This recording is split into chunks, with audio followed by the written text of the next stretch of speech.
Welcome back. And a little break there. I've got a ton of information to tell you here today. So let's just jump on into it. So to understand why Americans were watching Suriname so closely in 1982, you need to understand what was happening 5,000 miles away in Geneva. So Soviet General Secretary Leonid Brezhnev stood before the 17th Trade Union Conference, and he delivered what was going to become the most important threat in the Cold War's final decade. He said, if the United States deploys the Pershing II missile in West Germany, the Soviet Union will make an analogous deployment against United States territory. So an analogous threat. Think about what that means. We're not just we will respond, not just vague promises of retaliation.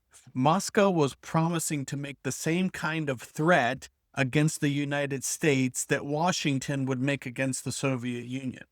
Same weapon type, same range, same speed of launch, same time of flight to target. In Washington, the analysts went to work almost immediately. What weapon in Moscow's arsenal could deliver an analogous threat to the Pershing II? And where could they deploy it?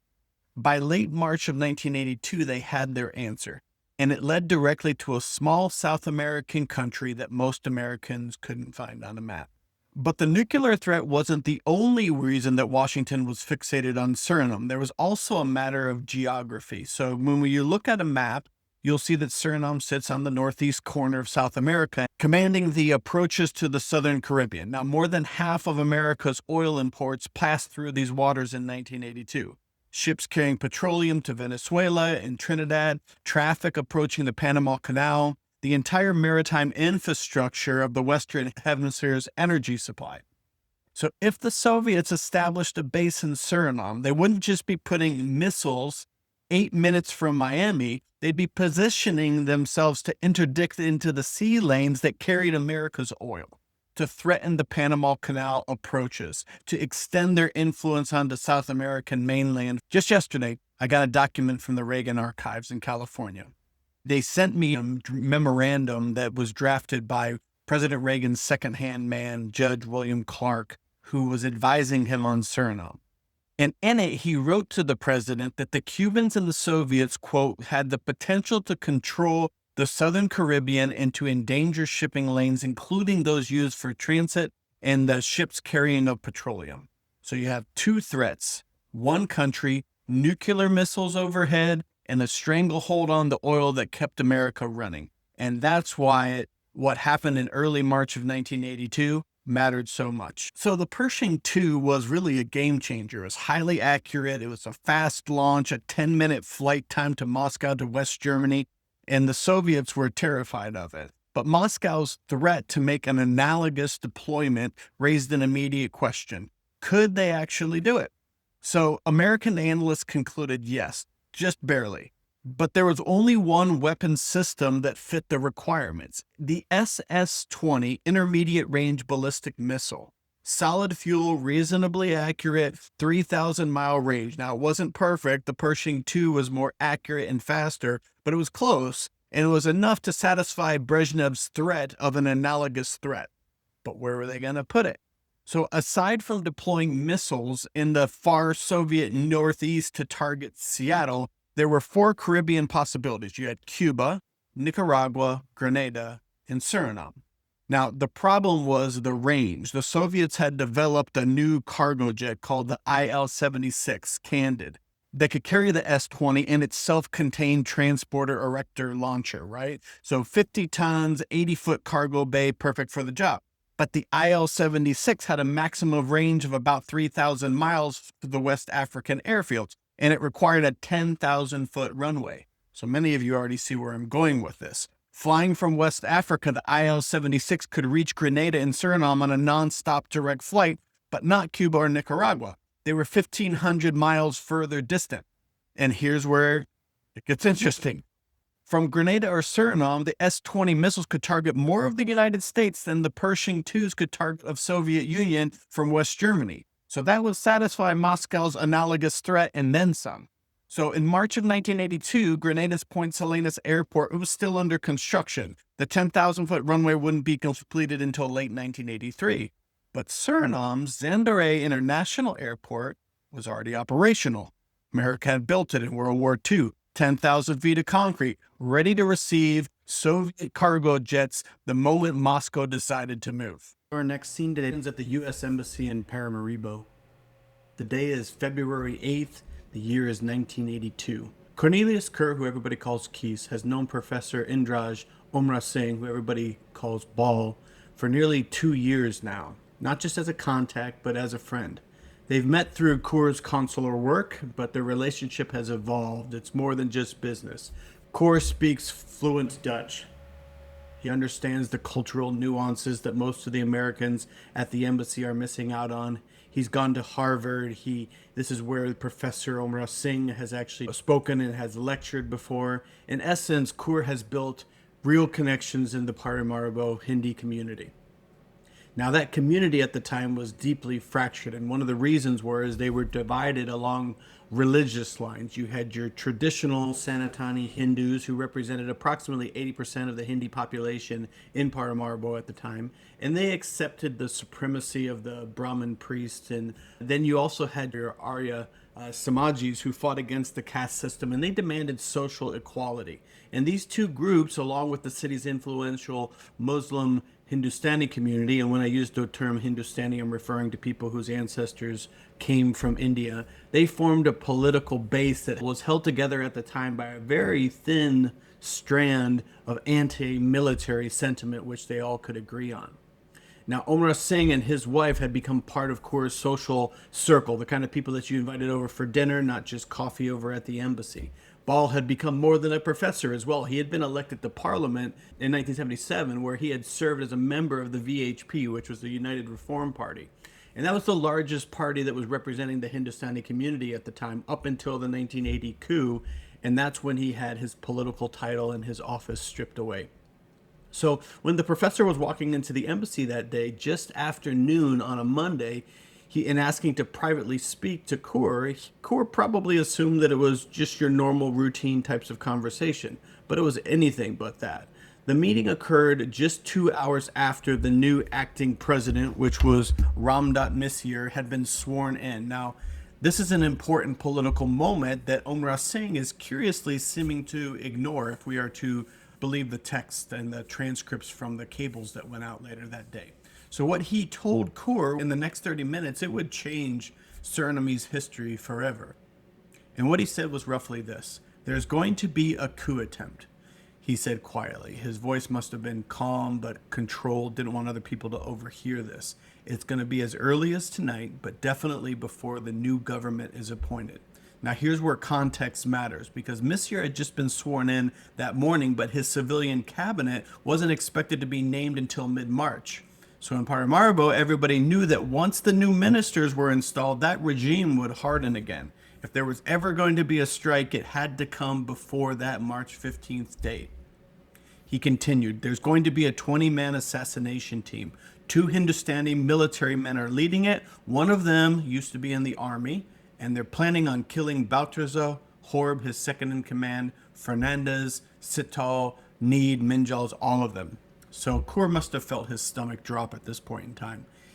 Baal, are you involved in any of this? Baal might have said something like, I'm not part of the planning, but I know about it, and I wanted to warn you for your own safety. Now, we're reconstructing all of this from the cables that went out again. He paused. When it happens, and it will happen soon, I'll try to give you an advance notice, a few hours maybe, so you can take precautions. And that promise hung in the air. Baal was not just reporting on intelligence he had overheard. He was positioned close enough to the planning to provide tactical warnings, close enough to know the timing, close enough to know who the targets were. I'm telling you this in the strictest of confidence, he continued. Please, I trust you, Cornelius. Keese. Now, after Oemrawsingh left, this is where Kaur must have sat in his office struggling with what to do.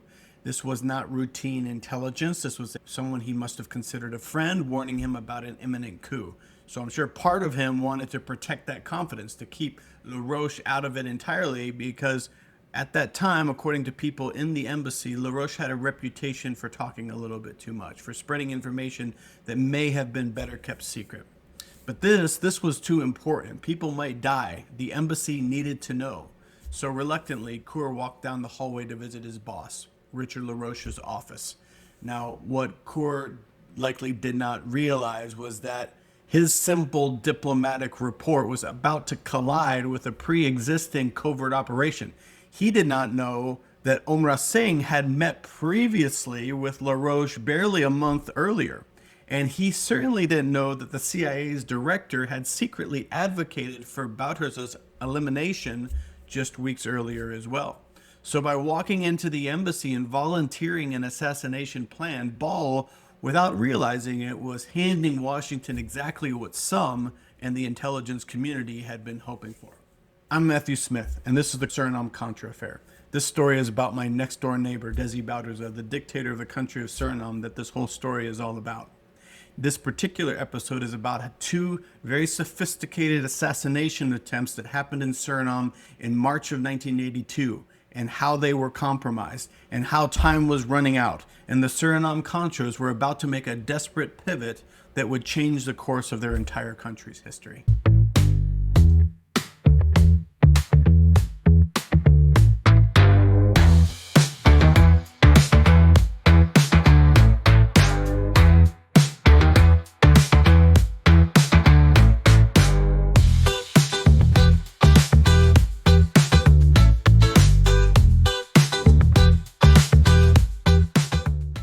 To understand why Baal Oemrawsingh walked into that embassy on February 8th, you need to understand a little bit more about where he came from, which is not just about his education or his politics. You need to understand his family. So the Oemrawsinghs were not your normal academics who just happened to get caught up in politics. They were a prominent and well-connected Hindustani family in Suriname. So their power was rooted in the western district of Nikari, the agricultural heartland of Suriname, where rice paddies stretched to the horizon, and the Hindustani community had built an economic base over generations. So the family held major business interests there, including commercial and industrial enterprises that gave them resources far beyond just your normal professor's salary. So the patriarch of this family was somebody named Ratan Oemrawsingh. He served as the president/director of NVD Handel Industrie Onderneming Nationale. A trading and industrial company known as HION. And he had been a member of parliament himself. So Ratan wasn't just wealthy, he was very connected. There's this 1970s photograph that shows him in the top leadership of I think it translates the Action Group, which he's pictured alongside other prominent Hindustani figures. Today, there's even a street in Paramaribo that is named after him. Then, on Christmas Eve of 1978, Ratan died suddenly, and he was only 51 years old. So the funeral notices that appeared in the newspaper revealed something oddly curious about this powerful Hindu family. They used Christian crosses, not Hindu symbols, in the announcement. So the text reads, "May his soul rest in peace," which is more Christian phrasing, not the Sanskrit prayers that you would expect. Yet his body was still cremated at the crematorium following Hindu tradition. So this whole religious ambiguity points to something that the regime's later propaganda would ignore. The Oemrawsinghs, they seem to defy easy categorization. They were elite, but they were complicated, and they moved between worlds. Now, the widow on that announcement is listed as Leen Oemrawsingh Ramdat Misir. So that surname, Ramdat Misir, is not all that common that I know of. The acting president, who was sworn in after Henk Chinnasen, just hours before Baal walked into the embassy, his name was Fred Ramdat Misir. So whether that Leen, L-I-N-E is the spelling, was a close relative or a distant cousin of the new president of Suriname, it remains unconfirmed. You need to get some kind of civil records, or somebody in Suriname could confirm that for me. But that having that surname cluster is tight enough that a family relationship seems plausible. And if that is true, that would really reframe a key detail of this whole temple plot, because the conspirators allegedly were plotting to kill everybody in the military authority. But they were only going to spare one person, which was President Ramdat Misir, who was the first Hindu president of Suriname. So I don't know if that's ethnic calculation or if it was something more personal. Maybe they were protecting a distant family relative by marriage. I don't know, but the question still remains. What we do know is that When Ratan, the patriarch of the family, died, the family lost its political anchor, and within 4 years, the military regime would kill both of his twin nephews. So, the biggest question about the March 1982 Rambocus coup is how much we really know about the man who planned it. So, here's what Americans saw. Here's what I saw and I believed before I really started digging into this story. When you look at Baal Oemrawsingh, you see yourself a biochemistry professor from the University of Suriname. He taught and lectured at Harvard. He was a former member of parliament who was elected in 1977 for the VHP, which was the largest Hindustani political party, maybe like a Democratic or a Republican party here in America. So he's a man who had international connections. He went to conferences in Europe. He did research collaborations with Dutch institutions. So he had the kind of resume that made him very credible to Western diplomats. So the U.S. Embassy considered him a longtime friend of Consular Officer Cornelius Keys Coors. So he's the kind of contact that could prove very useful once a new government was in power. That was one of his faces. The other face had a police record. So Baal's radicalization didn't start in 1980. It started before Suriname was even independent, September 1975, 2 months before independence. He led a Hindu demonstration through Paramaribo that attempted to lay a wreath at the monument of Jopi Pengal, a beloved Creole political figure. So a screaming counter cordon of government loyalists blocked them, and fighting broke out, and the delegation was forced to retreat. So it wasn't an academic disagreement, it was an ethnic confrontation in the streets with Baal leading the way. By 1977, the violence started to become personal. During his election campaign, Baal survived what was suspected to be a poisoning attempt on his life after drinking a soda at the home of a VDP member who had been one of his fierce opponents in an internal party dispute. The doctor examined him but couldn't determine the exact cause, but he traveled immediately back to Paramaribo and reported the incident to the VDP leadership. So a man tried to poison him and he still kept going. And then he started hitting back. So in October of 1977, Baal was accused of assaulting multiple political opponents in Nickerie. According to one account, he deliberately cornered a car of a rival political leader and he punched him in the face before fleeing. Then in December, he attacked a colleague at a medical symposium, repeatedly punching him in the chest before running down 2 flights of stairs. That victim filed a criminal complaint, and the court convicted Baal of assault and sentenced him to, I believe, 30 guilders or 6 days imprisonment. But that wasn't his only assault conviction. A second victim, a man whose fist was broken in the fight, also pressed charges. So Baal was convicted again. This time he was only fined 1 guilder, kind of a symbolic charge. But the assault charges weren't even the most serious of the accusations. During a 1977 election, someone set fire to a car belonging to an HPP member, which was a rival of the VBP. When police arrested the perpetrators, they allegedly confessed that it was Professor Baal Oemrawsingh who had promised each of them 300 guilders, plus work and a plot of land to commit the act. Now, that case went to court, and the arsonists were convicted, and they were sentenced to a year in prison, but the allegation that Baal had incited and funded the attack, quote, not proven during the preliminary investigation, the judge ruled. So it wasn't proven, it also wasn't disproven. By 1979, Baal's contempt for the rules had become theatrical. During a heated parliament session, he rose to his full height and he demonstrably tore up the rules of procedure and threw the wadded paper toward the government ministers. The opposition erupted and members shouted and screamed. They overturned chairs. And when it was all over, the speaker noted for the record that Mr. Oemrawsingh had smashed 2 microphones. So the regime, Bouders's regime, later called him an instigator from the university, but that was quite an understatement.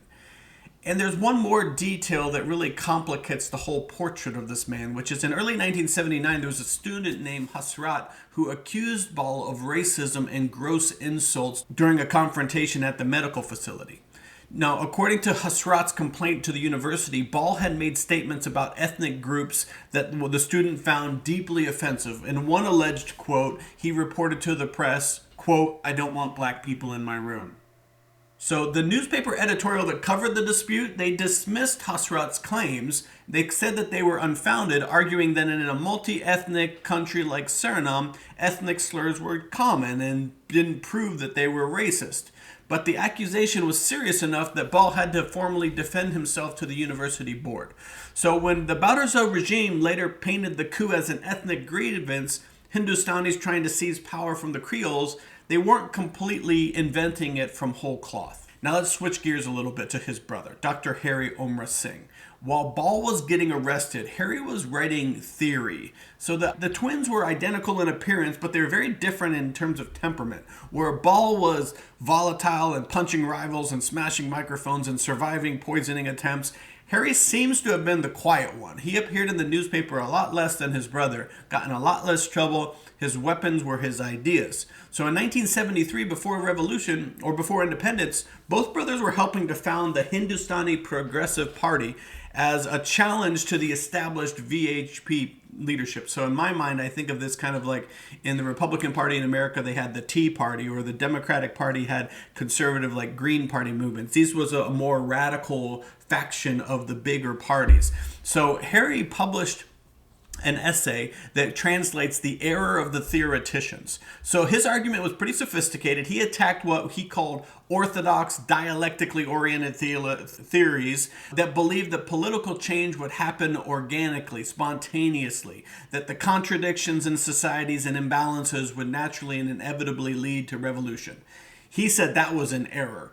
He said that waiting for spontaneous change was a fool's game. Real change required intention. It required planning. It required active critical intervention to break the cycle of elite corruption and manipulation that stabilized the status quo. So this wasn't just academic theory. It was a blueprint. It was like if you want to overthrow a corrupt system, you don't wait for it to collapse on your own. You push it a little bit.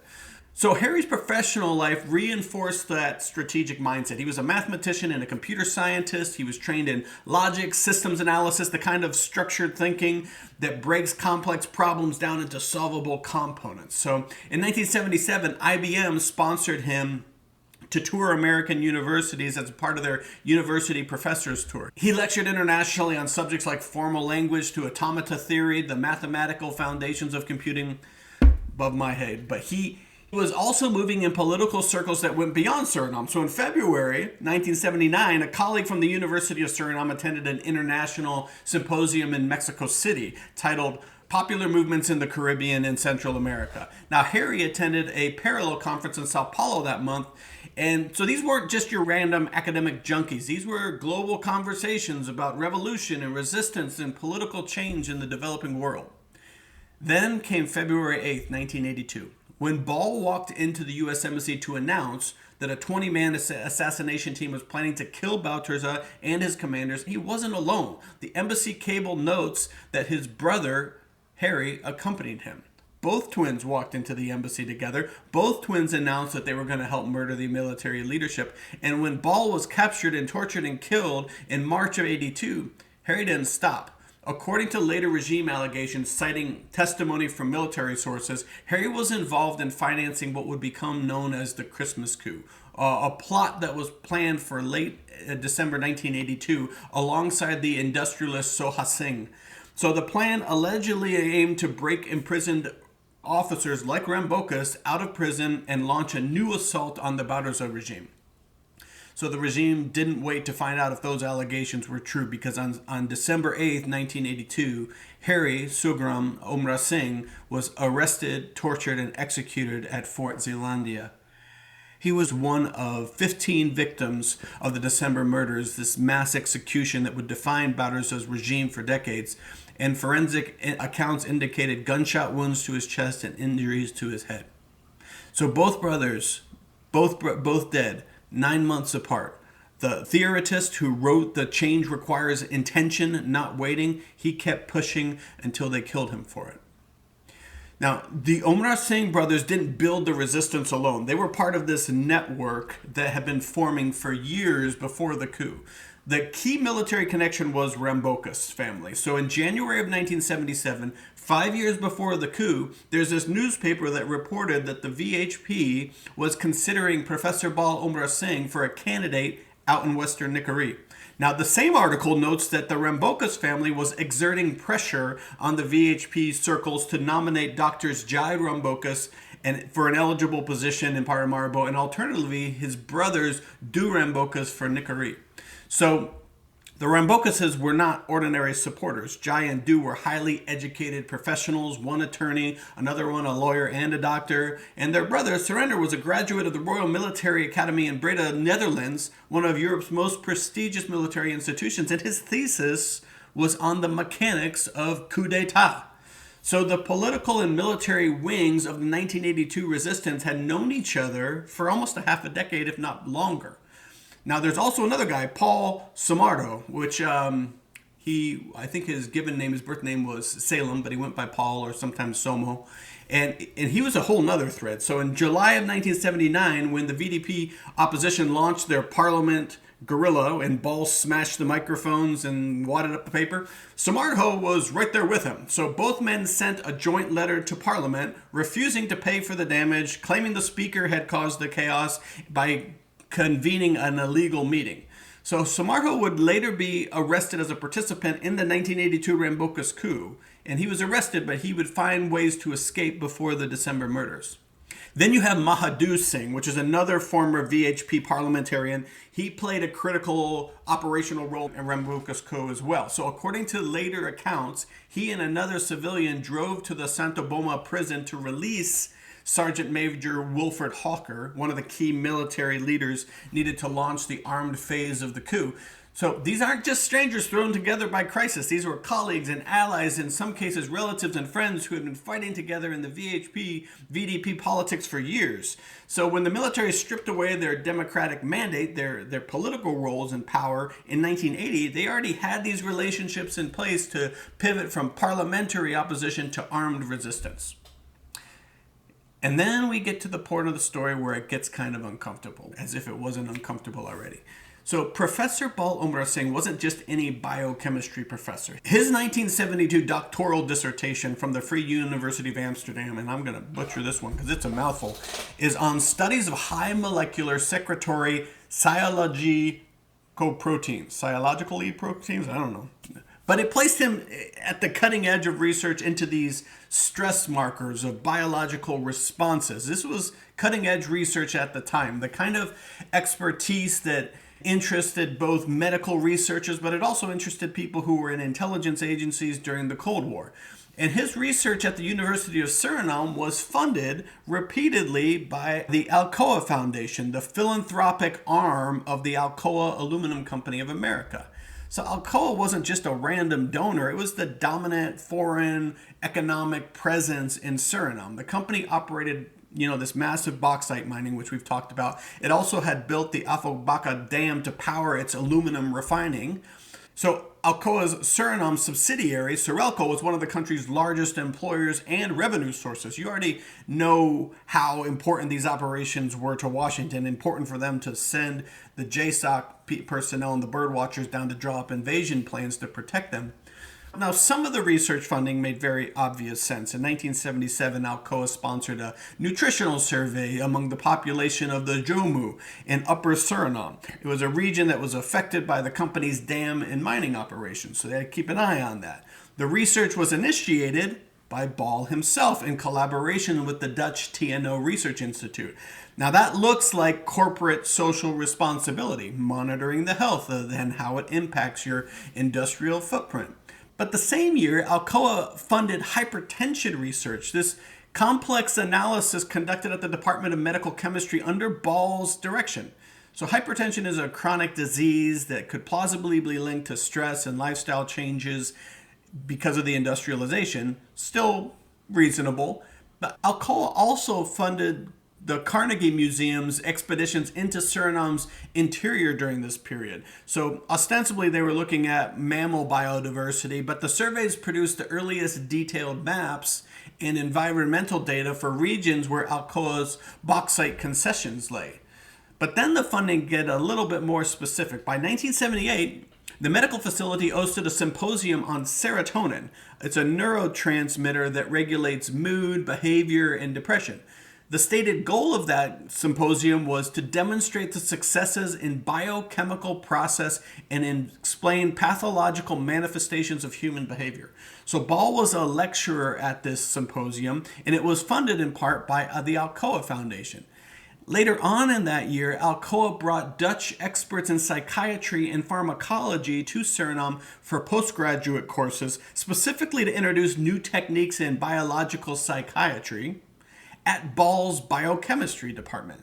So why, I can't understand this, but why would an aluminum company fund research into the chemical manipulation of human behavior?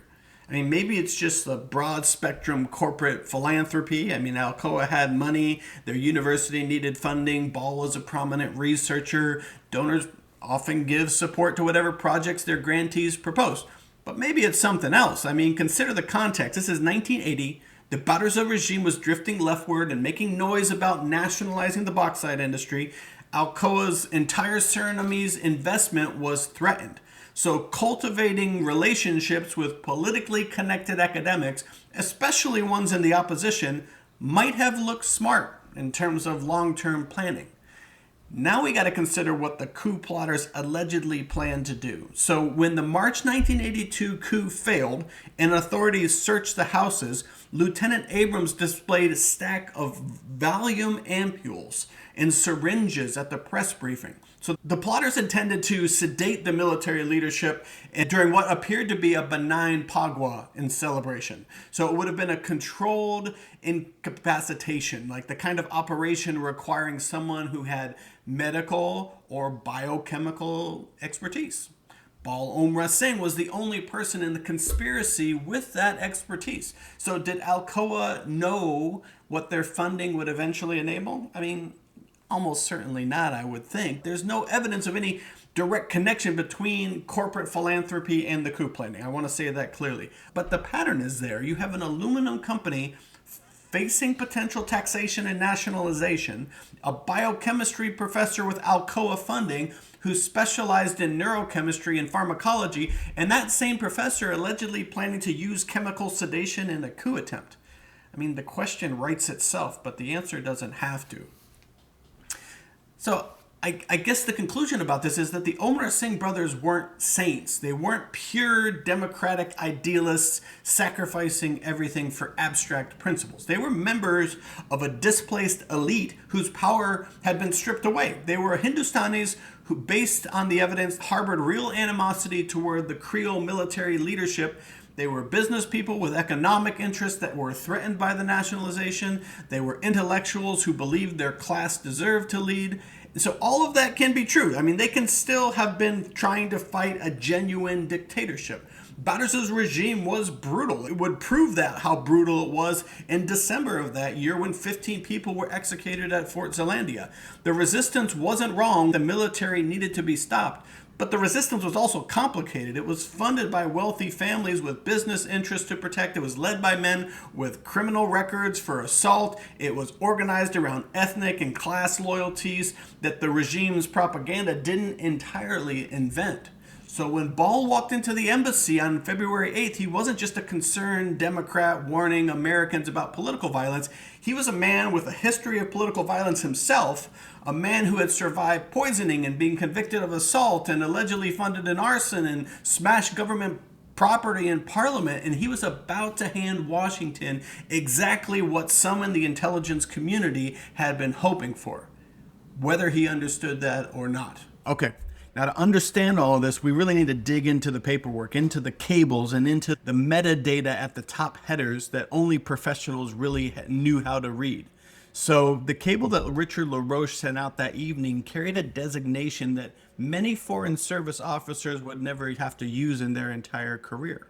They were classifications that would tell you everything you needed to know about what kind of operation this was specifically about. So when you look at them here, it says secret, exdis, niast, or nicet, immediate.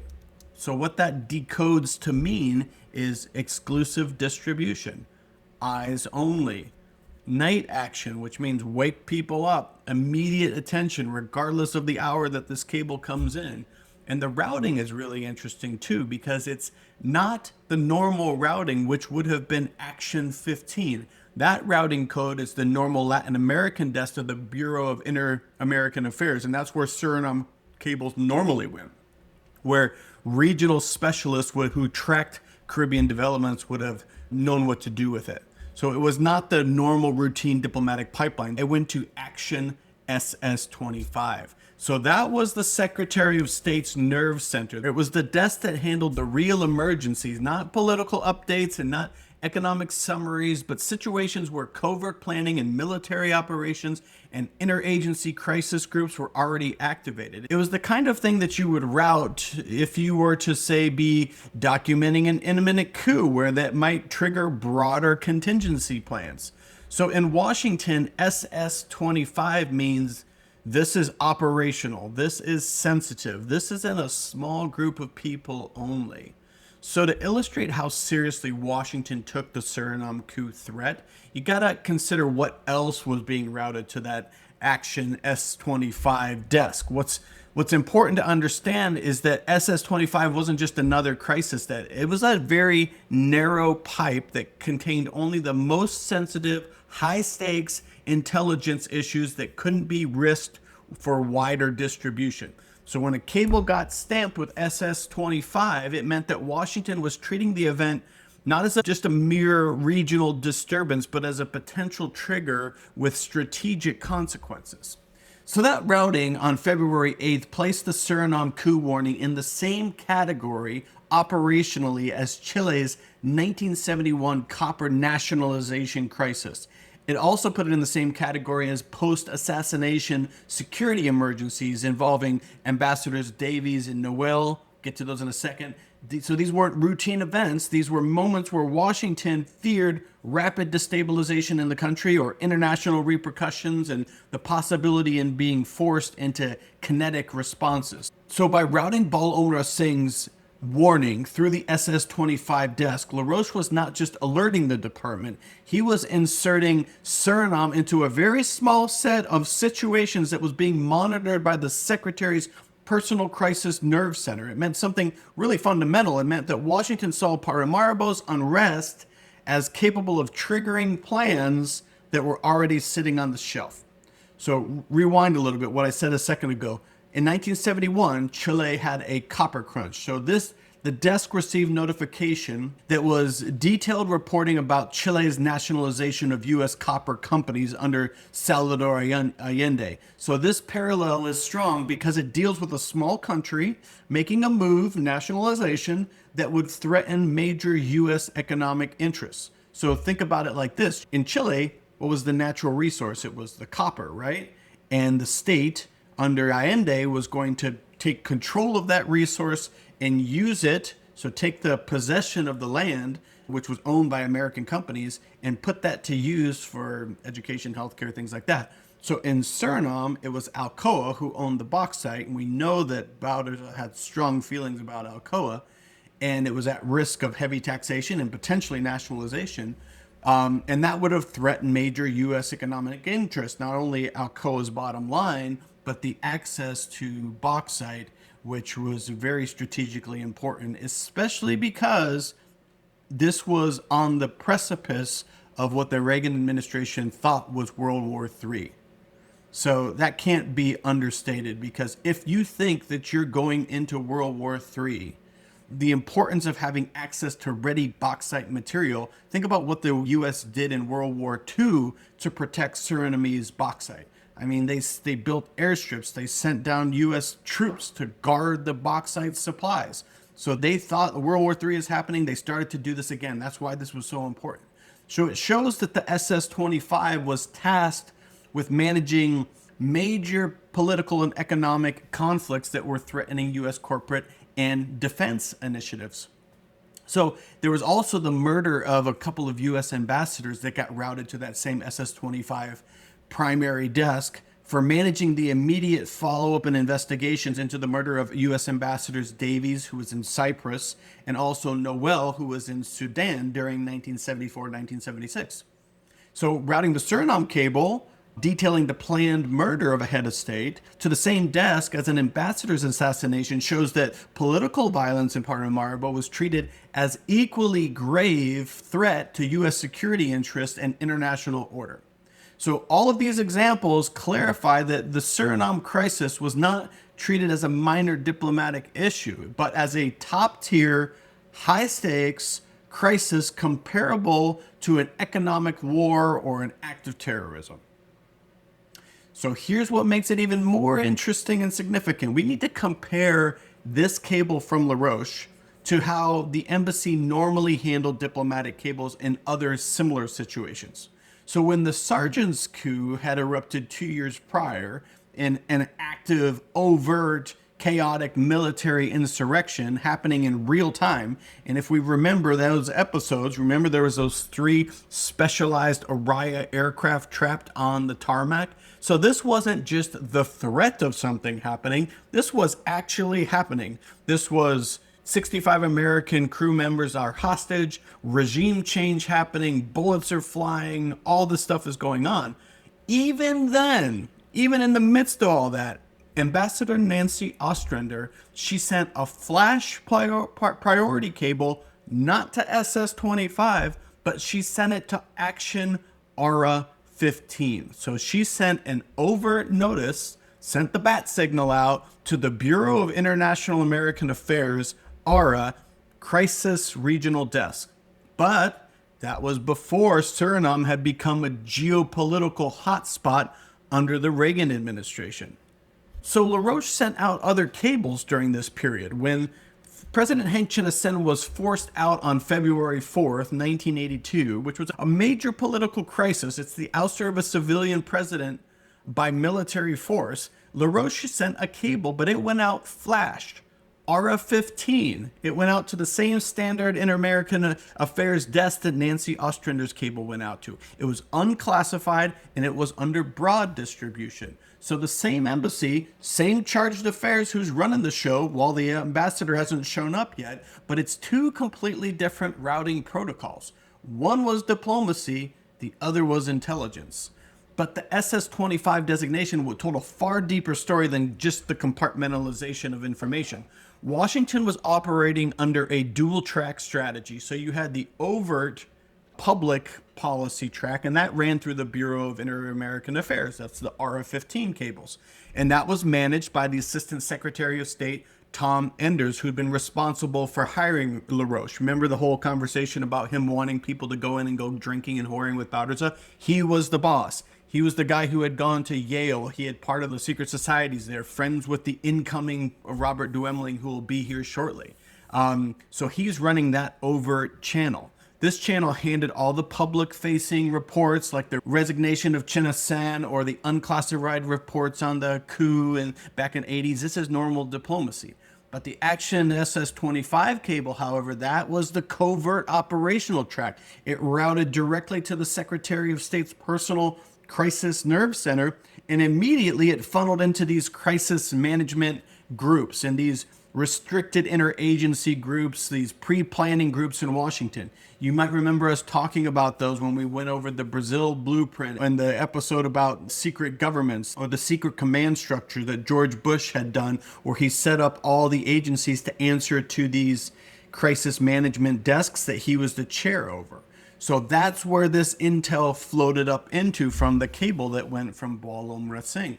So just 2 days prior, the NSC, the National Security Council, had formalized this new aggressive Caribbean Basin strategy. It was like a blueprint for an active rollback. So Director of Central Intelligence William Casey was running these Saturday morning study groups at the CIA headquarters with figures like Tom Enders, like Oliver North, and they're all treating Suriname like a real example of the Soviet-Cuban threat. And Bosworth had also visited in January and had meetings with Harvey Narendorp at that time, and he thought that it went pretty well, except for Narendorp pushed back on the Caribbean Basin Initiative, and he's like, we're going to pretty much Suriname first. We're not going to treat lightly any things that we're deeming as economic threats. So At almost the same moment, the Pentagon was preparing this whole regional readiness exercise. It's really almost like a war game. It was under the code name Safe Pass 82. It was a precursor to Ocean Venture 82. And it was scheduled, and you're going to want to pay attention to this date very, very closely, because it was scheduled for March 8th through the 18th. Remember that. In the Caribbean theater with 5 Dutch ships. So later, the Soviet Union and the Cuban analysts who were paying attention to this war game would read this exercise as a rehearsal for an intervention in Grenada. But the timing actually aligns a lot better with the Rambocus coup window and the crisis that LaRoche was feeding into SS-25. So LaRoche's SS-25 cable wasn't just intelligence, it was an operational trigger that was sent to the very same high-level officials working in crisis management back in Washington, D.C., who that very week were finalizing contingency plan. So that NAICT immediate precedence that was on the cable and the nearly empty info field, that proved that this information was for eyes only, for a small circle of principals who were running the covert operation. So that cable tells you everything you need to know about how Washington was treating this and what kind of operation it was. But what was the operation specifically? So according to Sean Naylor's book, Relentless Strike, which was the definitive history of the Joint Special Operations Command, we've covered this in the Birdwatchers chapter, JSOC had received a warning order for hostage rescue in a potential invasion in Suriname, and the internal code name was Operation Amber. So this code name wasn't a secret. Regional governments had been tracking it for 2 years. In 1983, just before the Grenada invasion, British journalist Cyril documented what Caribbean intelligence services already understood. Here's his quote. The provocation was codenamed Amber and the Amberdeens. The objective was to capture Amber and hold U.S.-style elections and install a, quote, government friendly to America. They even decoded the color scheme. Amber was supported by orange, which was Cuba, which in turn was supported by red, which was the Soviet Union. And critically, the maneuvers were conducted with support of Britain and Holland. So the Dutch weren't observers, they were participants in this. And this wasn't a contingency plan that was sitting in the drawer. This was a named operation rehearsed multiple times with thousands of troops. So in 1981, Ocean Venture 81 put over 200,000 military personnel through invasion scenarios on Vieques, Puerto Rico, practicing the seizure of a fictional Caribbean island named Amber and the Amberdeens. So Caribbean leaders weren't fooled. The 3 days after the actual invasion of October of 1983, Janet Jagan, Guyana's first female president, stood before the Guyanese parliament and named the operations on the official record. Quote, Ocean Venture 81 and Ocean Venture 82 and Operation Amber and the Amberdeens aimed at Nicaragua, Grenada, Cuba, and this is most importantly for our story, possibly Suriname. Possibly Suriname. Now, look at what was happening in March of 1982, the exact window when Oemrawsingh's assassination plots were scheduled to unfold. Safe past 1982, the follow-on exercise to Ocean Venture ran from March 8th to March 18th, 1982. 28 warships, over 10,000 military personnel, approximately 80 aircraft, and here's the detail that really matters. 5 warships, Dutch warships, participated alongside U.S. and Canadian forces. So the official story was routine NATO training. The actual scenario, though, involved amphibious landings at Guantanamo Bay, and according to Soviet and regional reporting, simulated intervention against hostile regimes in the Caribbean. Now, Soviet media immediately called it out and labeled it as dangerous and provocative.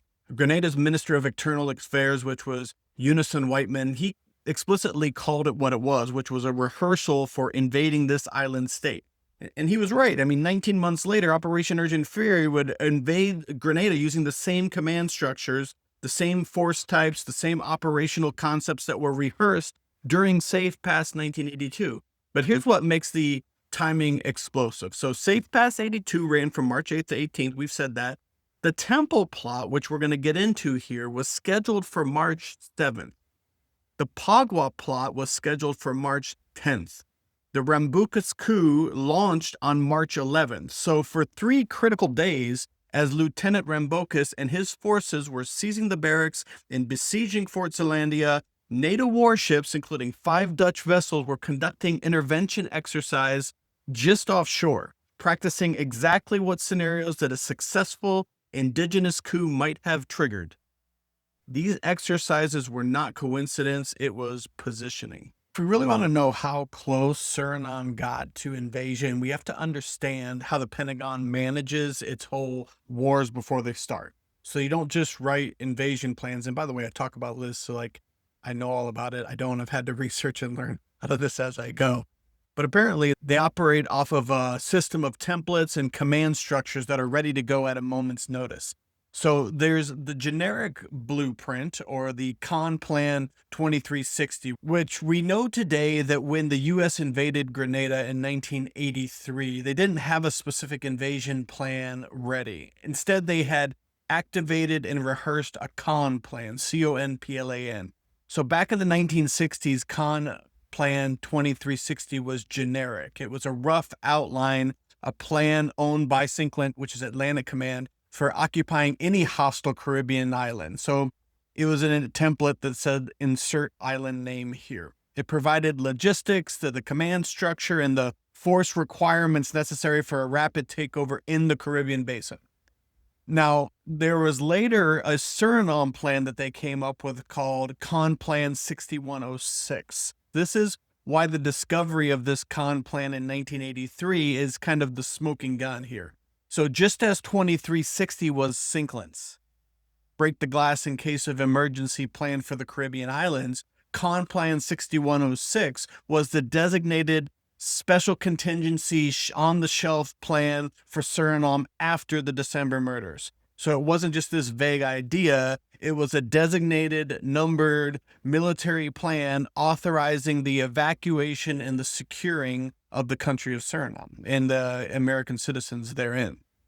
So number 3, you've also had the command split, which is why Amber mattered. The Caribbean was split into these massive commands. You had U.S. Southcom, which is Panama, Central America. You have Landcom, which is the Atlantic and the Caribbean Sea.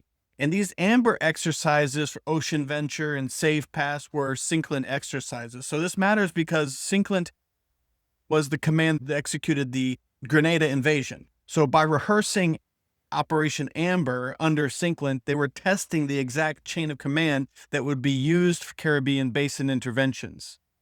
So the loophole is you can't rehearse a classified invasion plan out in plain sight without declaring war. So the military used a loophole. They would create these fictional war game scenarios to test the real life logistics. So the scenario is Operation Amber. That's the fictional Caribbean island. The drill is Safe Pass 82, which is the physical movement of ships. The later codification of this all is Con Plan 6106, which was developed in late 1983 and completed in February of 84. So when the Dutch and the American warships sailed for Safe Pass 82, they were publicly protecting the sea lanes, but operationally, they were positioned to respond to the indigenous coup attempts Washington knew were coming. So they were practicing exactly how to move troops and secure a coastline in South America using Amber as an operational cover story. So the operational concepts rehearsed in March of 82 would later get formalized in Con Plan 6106 after the December murders created renewed urgency for Suriname contingency planning. So this interchangeable approach wasn't accidental. It was doctrinal. A Strategic Studies Institute report from the period explicitly argued that from a psychological, geopolitical, economic, and indeed long-term military perspective, the Caribbean basin is a single strategic entity. So they were thinking about all of these countries, Nicaragua, Suriname, Grenada, Cuba, all as a single entity at the time. This kind of single entity mindset explains why Commander Sergeant Major Eric Haney later noted that for every mission that they had for Suriname, they had a corresponding counterpart for Grenada. So to the planners, the targets weren't distinct, but the strategic objective and the invasion templates used to achieve it, they were identical. And then you have the command architecture that was in position. So Here's what the cables reveal about Washington's operational readiness. When the crisis cables needed to be sent from Paramaribo, the distribution system was already optimized for rapid military response. And the standard routing, that's the metadata there, included certain names like U.S. Synclant in Norfolk, Virginia, which was the Atlantic Fleet Command responsible for the amphibious operations. Then you had Usingsa, which is Quarry Heights, which is the Southern Command down in Panama, which was Theater Operational Authority. You had DIA in Washington, D.C., which was the Defense Intelligence Agency. And critically, you had Admiral Harry D. Train, who was the Commander-in-Chief of the U.S. Atlantic Fleet and the Supreme Allied Commander Atlantic for NATO. So he would be positioned forward when the operations required it. So Train remained active in Synclant until his retirement in September of 1982. Meaning that throughout this whole window of the Rambocus coup in March of 1982 through September of 82 window, the operational commander was available for forward deployment in that region. So you have a sitting four-star admiral commanding the entire Atlantic fleet, positioned in the theater when circumstances demanded operational command, so they could turn it on like that. And there's one more embassy that keeps showing up on these contingency distribution lists on the cable headings, and that's the embassy in Bridgetown, Barbados. So that's where Tony Kern from the AIFLD regional office was, and that's where their extraction infrastructure existed, where their safe houses were maintained for exactly these scenarios when they needed to get assets out of hostile situations, protect certain people. So these operational infrastructures were not theoretical, they were positioned and they were ready. So, to understand why a simple cable from Paramaribo was treated like a bomb threat back in Washington, you got to understand the man who was reading that cable when it came in. So, in January of 1982, just weeks before Oemrawsingh walked into the embassy, William P. Clark had taken over as National Security Advisor. Now, Clark wasn't your typical diplomat. He was a rancher from California, a judge, and Ronald Reagan's most trusted enforcer. He arrived at the White House with a specific mandate, which was to stop the moderates at the State Department from watering down the president's anti-communism crusade. So Clark's appointment triggered this silent coup within the U.S. government. For years, career diplomats like Assistant Secretary of State Tom Enders had managed the Latin American department with a policy of containment, keeping the status quo, avoiding these messy interventions. But Clark burned that playbook. Under Clark, the NSC drafted a new strategy, codified in strict secrecy in NSDD 32. It replaced the containment with a new aggressive doctrine, which was Reagan's rollback doctrine. The goal was no longer to live with Soviet proxy states, but to destabilize them and remove them. Now, the timing was incredibly tight because on February 4th, Hank Chinesen was forced out of power. And this created the exact kind of weak government the National Security Advisor William Clark feared would invite Soviet influence. Then, on February 8th, Baal Oemrawsingh walked into the U.S. Embassy with a violent solution. And then on February 10th, America's top national security leaders met to decide the rules of engagement. And we're talking everybody was there who was anybody in the government under the Reagan administration. The president, Vice President George Bush, William Clark, head of the CIA, William Casey, all of them. So in a twist of historical fate, the timing ended up being perfect. So on February 10th, that was the exact same date that Bauderza declared his revolution in Paramaribo. So Clark's NSC met to finalize the strategy that would ultimately destroy it. So in that meeting, Clark refused to accept all the old nicknames that were used for the region. He told the room that Caribbean was not America's backyard because that made the word sound too unimportant. Instead, he called it America's front yard. He said it was as vital to the U.S. as the Mediterranean Sea is to Europe. He declared that this was the first plan for the region since the elaboration of the Monroe Doctrine. So for Clark, this was a matter of life and death for the country. The CIA briefing that morning gave a stark warning. If the U.S. did not react, it would lose all credibility. They feared the Soviets would win new friends right near the U.S. border. So President Reagan was kind of conflicted. He sat in the meeting worrying about how the public would see him. He asked his advisors, can I do something without adding to the perception of me as a hawk? And when he said that, a hawk is someone who is eager for war. So the problem created a new shadow strategy, though. They needed to take action, but they couldn't look like they were trying to start a war. And that's when Assistant Secretary of State Tom Enders spoke up, the one who hired LaRoche. He told the room that the U.S. had, quote, prepared a series of exercises in the Caribbean. He explicitly said that the goal was to give the Cubans a sense of threat to them. So this wasn't just talk. This was a green light for Safe Pass 82, the warships that would sit off Suriname's coast a month later.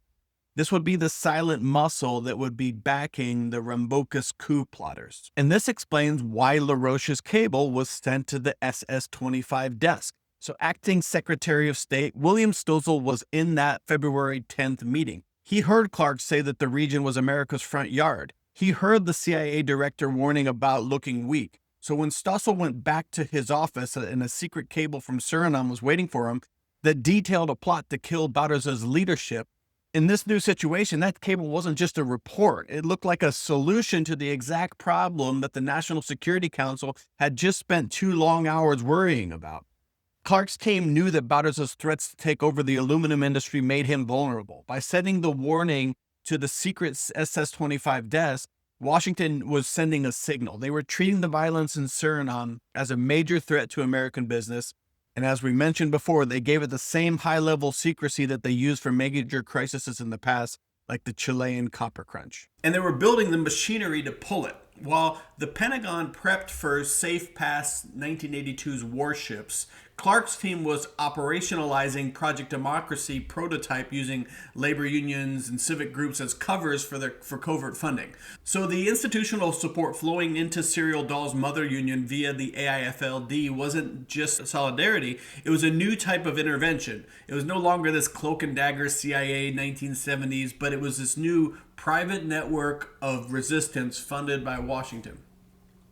So the Rambocus plotters didn't know it, but they were stepping onto a stage that William Clark had just finished building. The warships offshore, the compartmented cables, the sudden influx of resources into labor unions, it was all part of the same kind of infrastructure. The rollback had begun, and Paramaribo was ground zero. Now, 3 days after Cornelius Keith's Coeur met with Baal Oemrawsingh, Chargé d'Affaires Richard LaRoche, the man who would sign the secret cable about the assassination team, he began conducting highly sensitive interviews with Cyril Dahl, the most powerful labor leader in Suriname. You probably remember him from previous episodes as being the target of U.S. intelligence. So Dahl was the chairman of the massive mother union, and he was deeply pessimistic about what was happening at this time in Suriname's history. He is quoted as saying, "Our freedom is in danger," he told LaRoche. He viewed Bouterse as intellectually dim. He was a puppet being steered by the dangerous left-wing advisors. Dahl even handed LaRoche a paper that was entitled A List of Decisions Taken by the Military Leadership, February 6, 1982. So this proved that he had access to highly sensitive military documents, or at least a debriefing document that someone who had a lot of knowledge on the matter had put together. So then what Dahl did was he laid out his own counter strategy. He proposed forming a political coalition to stop the military. And the coalition would combine labor, his mother union, the NPS party, and the VHP, which was the party that Oemrawsingh had been a member before he got kicked out. So Dahl confirmed that he had already had preliminary contact with the VHP about this plan, which seems like shorthand for saying he had already talked to Baal. So these groups seem to be very connected. So within days of the assassination plotter, Oemrawsingh, walking in to offer up his plan to the U.S. Embassy, the political mastermind of the plan, Dahl, was also meeting with LaRoche to lay out the final structure of the national front that the assassination was meant to install. So the operational plot and the political coalition were perfectly fused together and ready to move. So this whole military political fusion within the Rambocus, Oemrawsingh, Daal coup plotters was later confirmed by one of the conspirators, which was Manarith Dorga. And he disclosed after the coup that the plot included union leaders Cyril Dahl and several people whose names I cannot disclose for their safety. as we will see here in the next few minutes, there's evidence to prove that that confession was right, that these meetings were going on. We've already seen one meeting with LaRoche meeting with both Daal and Oemrawsingh coming into the embassy before the plot goes down. We'll see more evidence of that to come. So here's where the timing of things look a little too convenient. So LaRoche sent the cable on February 12th about his visit with Cyril Daal. A demonstration erupts the next morning. On February 13th, 1982, the day after Daal laid out his whole counter strategy to the American chargé d'affaires, the memorial service for propagandists for the NPS J.M. Lemmers, better known as Palem, transformed into the first mass demonstration against the military authorities since the 1980 coup. And the staging ground for this was Cyril Daal's Mother Union's headquarters. Lemmer's body was laid out in the Mother Union building. At least 1,000 people, some people say 2,000 people, gathered there before marching through the streets of Paramaribo. Students from the university, trade union members, Hindu community leaders, ordinary citizens who had had enough of the military rule. The crowds waved the colors of the NPS and they chanted their slogans like, "We want Aaron, we want free elections." And ex-Prime Minister Henk Aaron, who was ousted in 1980 by Bouterse, he was greeted with loud cheers and applause and addressed the crowd. The recently ousted Henk Chinesen, before he left on his flight, he even made a surprise appearance to pay his respect. And then there was Cyril Daal, the chairman of the powerful Mother Union. He delivered a speech. So it was the first open mass demonstration against the military authority, the MA, since the 1980 coup. And for the briefest of moments, it looked like popular pressure might force democratic reforms. Just the sheer scale of the demonstration, thousands of people publicly defying the regime, it suggested there was this organic popular uprising. Of course, that was before anyone knew that there was a veteran of the Sudarto and Pinochet coups who was meeting with some of the leaders that were at the demonstration, like Daal and Baal Oemrawsingh. So there was some hope in that demonstration that the military grip might be weakening. So let's just step back for a second and think about what just happened. On February 12th, Daal sat with LaRoche and described his entire counter strategy. It was a coalition of his labor federation mixed with the NPS and the VHP, potentially under Hakmat's leadership. He called it a broad leftist coalition. And then the next day, on February 13th, the exact coalition assembled in his Mother Union headquarters. Aaron represented the NPS, Hakmat represented the VHP. The National Front that Daal had described to the American chargé d'affaires wasn't theoretical planning, it was standing in front of his building. And the regime watched, and plainclothes soldiers with walkie-talkies were dispersed through the crowd. They took photographs, they made lists, but they didn't intervene, because I don't know that they fully understood what they were seeing. The timing validates. Bouterse and Narendorp would later claim that Daal's meetings with LaRoche were destabilization plannings. The regime called it a conspiracy. The cables called it a counter strategy. The methodology calls it something completely different. So in 1983, Chris Cyril documented the methodology being deployed simultaneously against Grenada. Quote, the CIA directly through its sub-agency, the AIFLD, had its trainees and other trade union bureaucracies, particularly amongst the leading officials and the Technical and Allied Workers Union.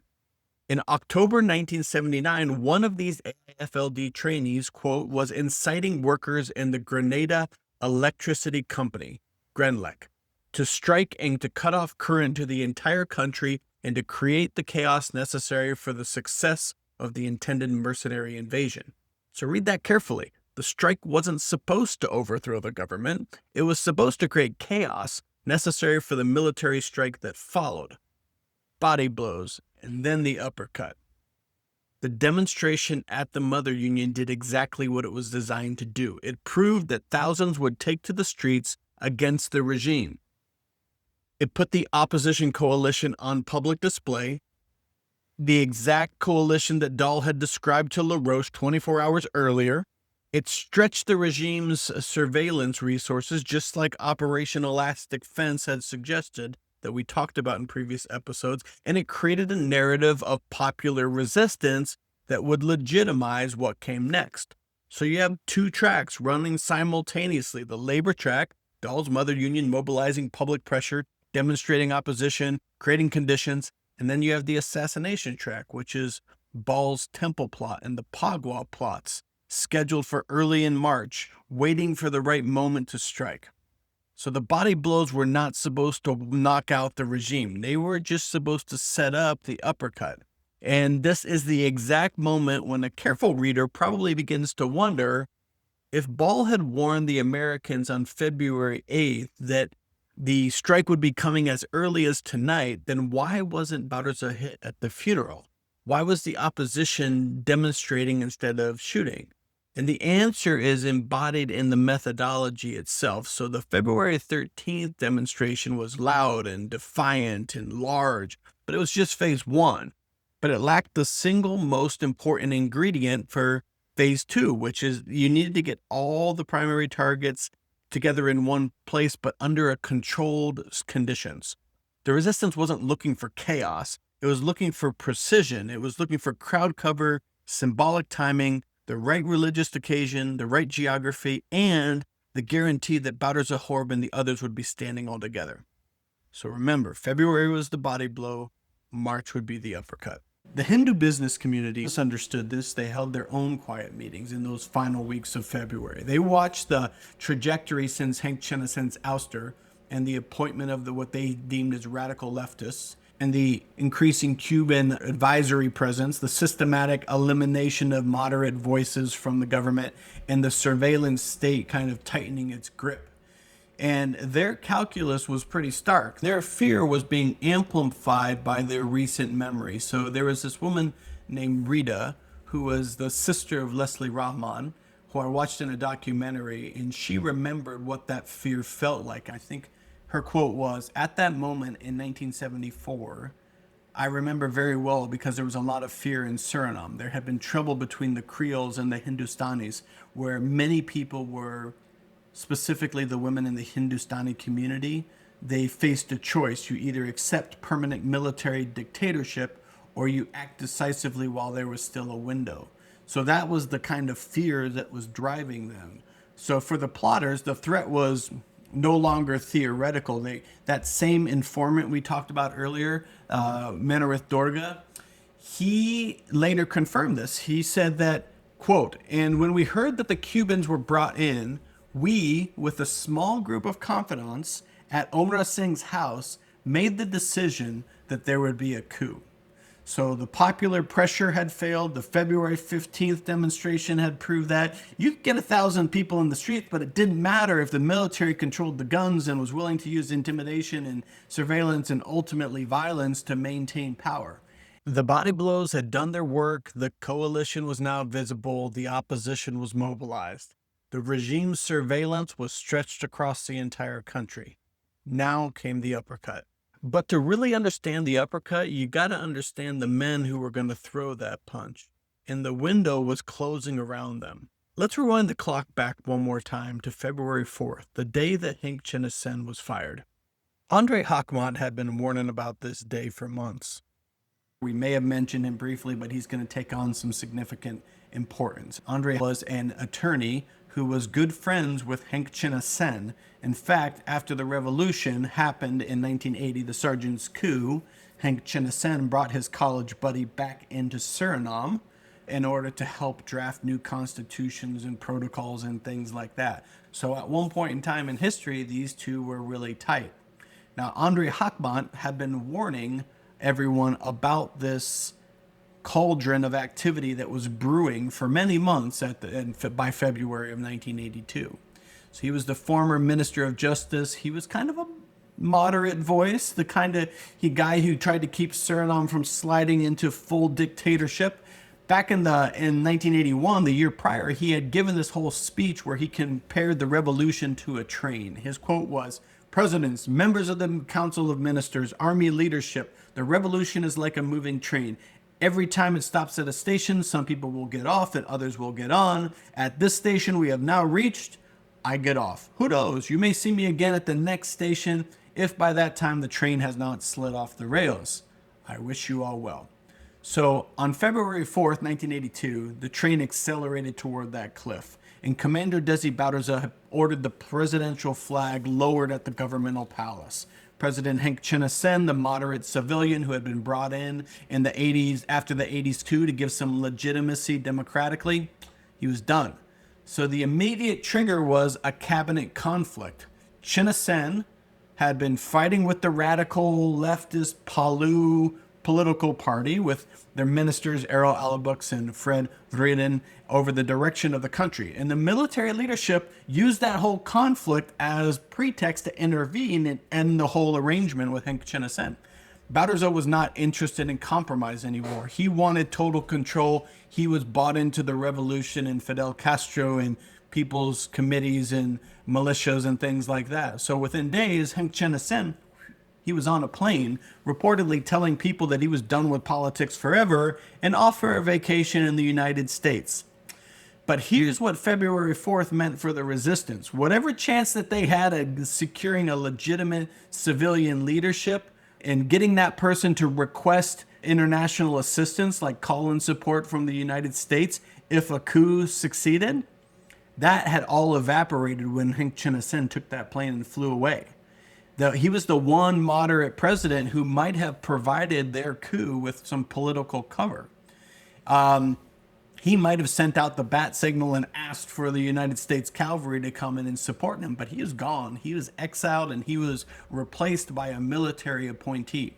So the window was closing. So Andre Hakmat's terrace at his house had become like an unofficial headquarters of Surinamese opposition politics.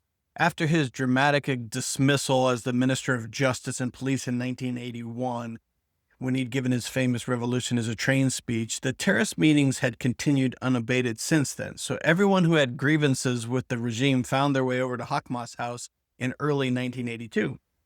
His dismissal itself had been pure political theater. Chinesen, who was himself ousted 4 months later, had given Bouterse an ultimatum and said pretty much, it's Andre or me, after he'd been criticizing the revolution's failures.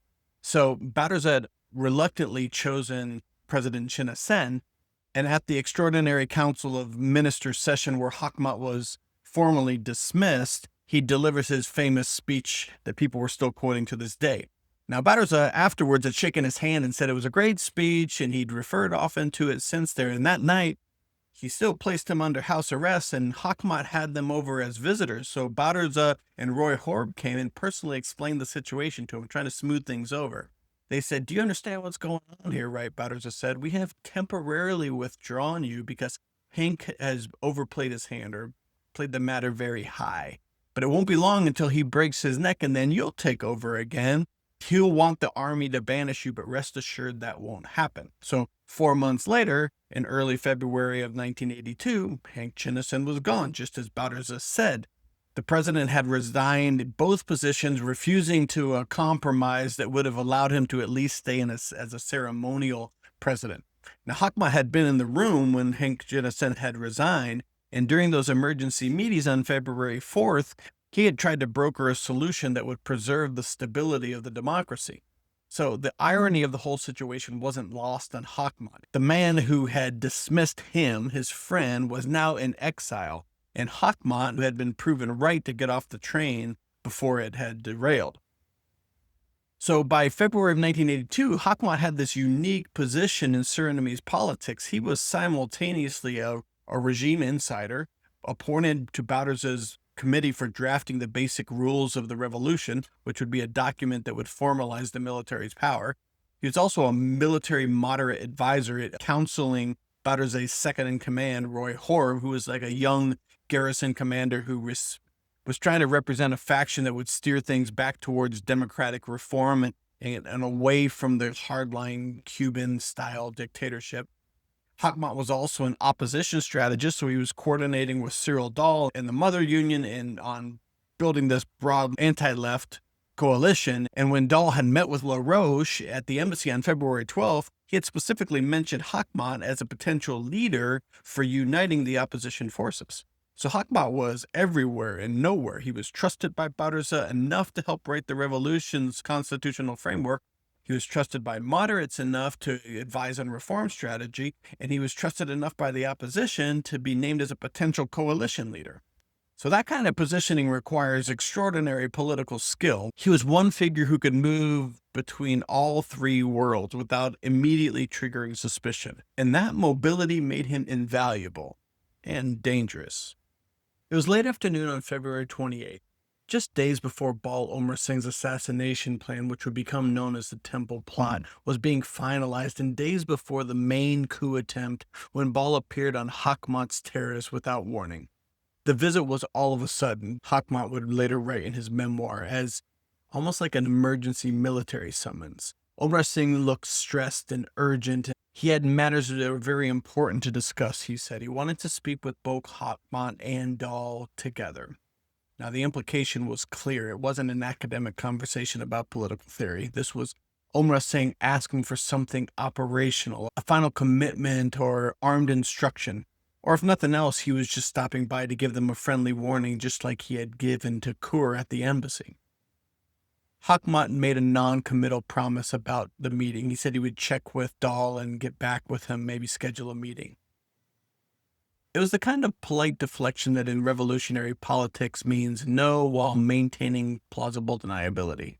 Hakhmat never followed through, and that joint meeting never happened. At least that's what he later claimed. But according to Hakhmat's memoir, the reason came suddenly and decisively. So on the way back from a Robin Hood meets Brazil football or soccer match, Daal told him that he knew for certain that they were being followed by Barbados' men. Now, Hakhmat suspected Daal had been tipped off during the match, and whether this is true or maybe it was just a useful pretext to get out of the meeting, the effect was still the same. They would not go to the appointment that Baal had described as being of utmost importance. If they attended this meeting, it moved them from political opposition into the operational conspiracy category. And once you cross that line, there was no going back, either publicly or historically or even personally. Hakhmat had already given that answer about the path when he delivered his revolutionary train speech. The train was sliding off the rails, and better to wait at the station than to ride it off the cliff. Now, Cyril Daal had fewer illusions. He'd already admitted on that February 12th cable to have had preliminary contact with VHP, so the very political party that Baal represented. So another political meeting wouldn't hurt him or endangered him. But a final briefing on the eve of a coup or an assassination attempt, that's something completely different. So surveillance meant exposure, and exposure meant that he could lose the one thing that the coup leaders needed out of him, which was his political viability after the coup. So in other words, both men may have well supported the idea of removing the regime, and coup leaders certainly believed that they had spoken to all the political parties involved, as Rambocus would later tell Paula Sabina, but neither man intended to get caught up in the decisive meeting that would seal their fate if the operation failed. Now, what Hakhmat did next unquestionably had political impact. In the days before Holi, which is the same religious period as the Temple Plot and the Phagwa Plot were built around, someone leaked confidential internal document exposing the military's intention to create an absolute military dictatorship. Now, the timing was quite exquisite, and all fingers pointed at Hakhmat. I mean, he was the guy who was helping to draft the paperwork. So during Holi Week, which is a festival of good versus evil, renewal versus corruption, the leak framed Barbados' regime as the embodiment of Halakha, the evil that must be burned away. It provided a ready-made justification for the resistance planned action. So whether Hakhmat leaked it or authorized it or merely allowed it to circulate remains debated. What matters is that the political groundwork for the coup was in motion, even as he and Daal took the one step that kept them alive, refusing to attend Baal's meeting. And then it disappeared. So whatever level of coordination did or did not exist, the pattern is striking in hindsight. Every major civilian figure who would eventually anchor the U.S.-supported exile movement, so Cyril Daal, Andre Hakhmat, and former President Heng Chen-Sen, were outside of the country during the week that the coup was launched. Now, before they left Suriname, Cyril Daal had made sure that everybody understood what was at stake. On March 5th, 1982, Daal had spoke in a meeting out in Moengo, which is a bauxite town where the Motorbahn had deep roots amongst aluminum workers. So his message wasn't subtle. According to newspaper reports, Daal told the crowds, quote, Daal told the crowd, and I quote, "A well-organized mass of workers advancing to protect and uphold the legitimate rights of workers cannot be defeated by anyone." Then came the threat. Such organized powers has even caused governments elsewhere in the world, and even in our country, to flee, and if necessary, it will happen again. So this isn't a speech about collective bargaining. This is a direct challenge to Bouterse's regime. It was a public declaration that labor had overthrown governments before, and they could do it again. So that same day, Daal and Hakmat left for Barbados. The official cover story, which was reported in March 6th of NRC Handelsblad, was pretty straightforward. They said it was for union talks. But the timing was pretty perfect. They departed on March 5th, one day before the regime discovered that former Minister Hakmat had leaked the military dictatorship document to NRC journalists, and 2 days before the temple plot would attempt to seize military leaderships at the Hindu temple service, and 6 days before Rambocus would launch his main coup attempt on the barracks. Now, their destination mattered just as much as their timing. So Barbados was not random. It was the headquarters of the Caribbean Congress of Labor, the CCL, which was a regional branch of the International Confederation of Free Trade Unions.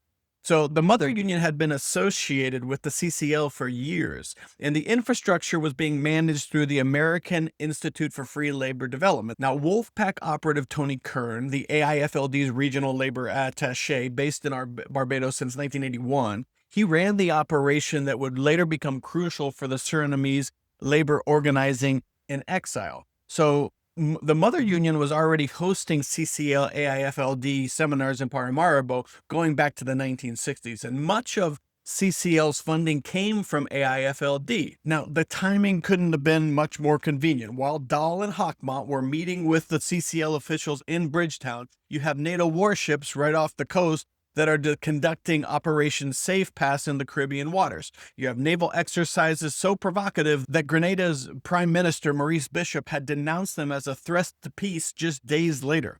The U.S. Embassy in Barbados was monitoring regional reactions closely, enough to cable Washington within hours of Bishop's March 18th Caracas press conference. So Barbados was serving as an intelligence hub for tracking Caribbean political developments. The same infrastructure must have been watching Suriname with equal attention.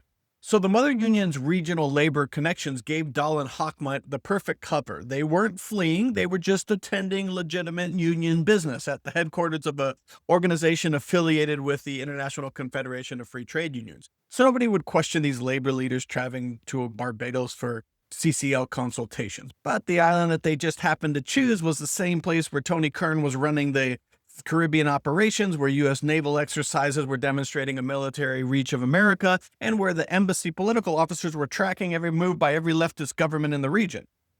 Cyril documented how AIFLD positioned its assets. They cultivated the labor union leaders, they used them to mobilize public pressure, they created the conditions for the military strike, and then they ensured that they survived to anchor the post-coup government. So Daal and Hakmat weren't fleeing, they were positioning the civilian track of the operation moving to safety while the military track began to strike. What Daal and Hakmat did in Barbados during those critical days would not become clear for many years to follow. But we know this much. They met with somebody named Burns Bonady, which was the CCL Secretary General, and they reported to him about the deteriorating situation in Suriname. They requested that a sharp motion that condemning Bouterse's military dictatorship be prepared, but they wanted it to be held in reserve.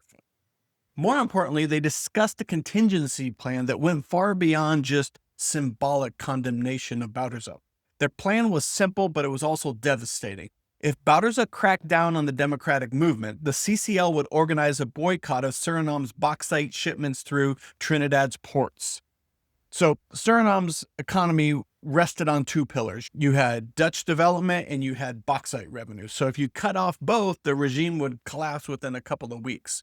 So the CCL's president made Daal a promise, quote, "The motion remains in my drawer. As soon as we get a signal from you, we will come together again, and we will not only adopt this motion, but we will also support you with all the means at CCL's disposal." Now, we know these exact words because 10 months later, after Daal's death during the December murders, where everything had gone catastrophically wrong, Hawkmout would return to the same office in Bridgetown to remind the CCL president of what he said. And at that meeting, he said, quote, "The support that you promised then is now needed." So he was referring back to this meeting in March. Hawkmout would say this in January of 1983 at the urging of his American contacts, that it should consist of a boycott of all bauxite ships from Suriname to bring down the regime. But in March of 1982, the favor stayed in the drawer. It was just a loaded gun waiting there to be fired. If the coup succeeded, Daal and Hawkmout would return to Suriname as civilian leaders for the new democratic government, backed by international labor solidarity and positioned as the democratic alternatives that Washington could support. Now, if the coups failed and Bouderzee retaliated, then they would activate the economic weapon that could strangle his regime. So this wasn't just extraction to safety. This was strategic positioning, establishing the infrastructure to topple the government through economic isolation if the military force wasn't sufficient enough. Sometimes survival means knowing when not to show up, and sometimes it means having friends in Barbados who keep loaded guns in their desk drawer. Now, Chinna Sen, meanwhile, surfaced in the Netherlands almost immediately after the failed coup.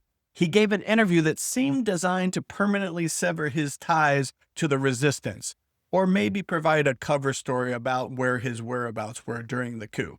On April 3, 1982, the Dutch newspaper De Stem reported that Chinna Sen had been spotted walking in the street center near Nijmegen. Unlike rumors of clandestine meetings, he stated his reason for being there was mundane. He was visiting a daughter and celebrating vacation, just blowing off some steam after the presidency. Now, however, beneath this private citizen cover story lay a different reality. In the same interview, Chinna Sen admitted to a move that contradicted his claim of a simple family visit. Upon arrival, he had contacted the Dutch government. Here's what he said. "I announced my arrival to the Ministry of Foreign Affairs in The Hague," he told the reporter, "with the request that they keep the matter as secret as possible. Until today, that succeeded very well." So this isn't exactly the behavior of a retired doctor on vacation. It was the protocol of a political asset coordinating with a foreign power.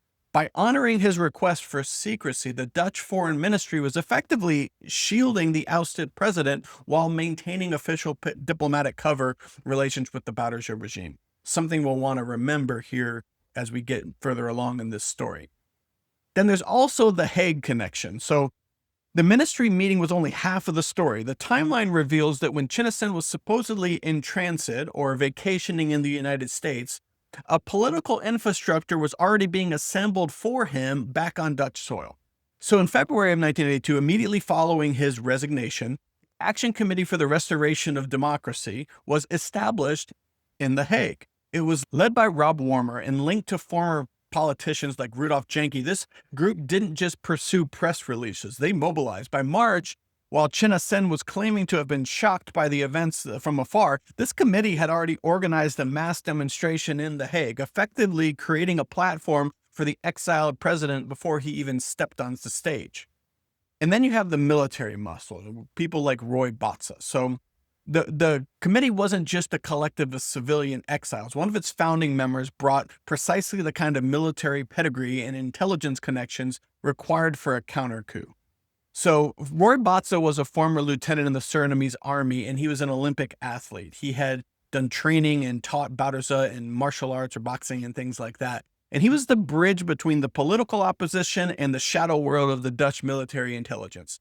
His relationship to The Hague was very complex and long-standing. In late 1979, before the Sergeant's coup, Colonel Hans Valk, the head of the Dutch military mission, had actively tried to recruit Botza to overthrow the Aron government, telling him that he was the designated person intended to seize power. Now, when Botza refused, Bouderzee eventually took the initiative, leading Valk to report, "I told you so, Roy. You didn't want to believe it, and you see it." By 1982, Botza had evolved from a recruitment target to a key operational player. After fleeing to the Netherlands, he became a source for Lamed, which is the Dutch army intelligence. So he would provide explosive debriefings on Colonel Volk's interference in Suriname's politics. But rather than being sidelined, he became a military engine for the Action Committee. So later, post-December murders, under the cover of a front organization called the Andes Medical Aid, Botza began recruiting ex-commandos from the Dutch Corps Commando Troepen, which the KCT,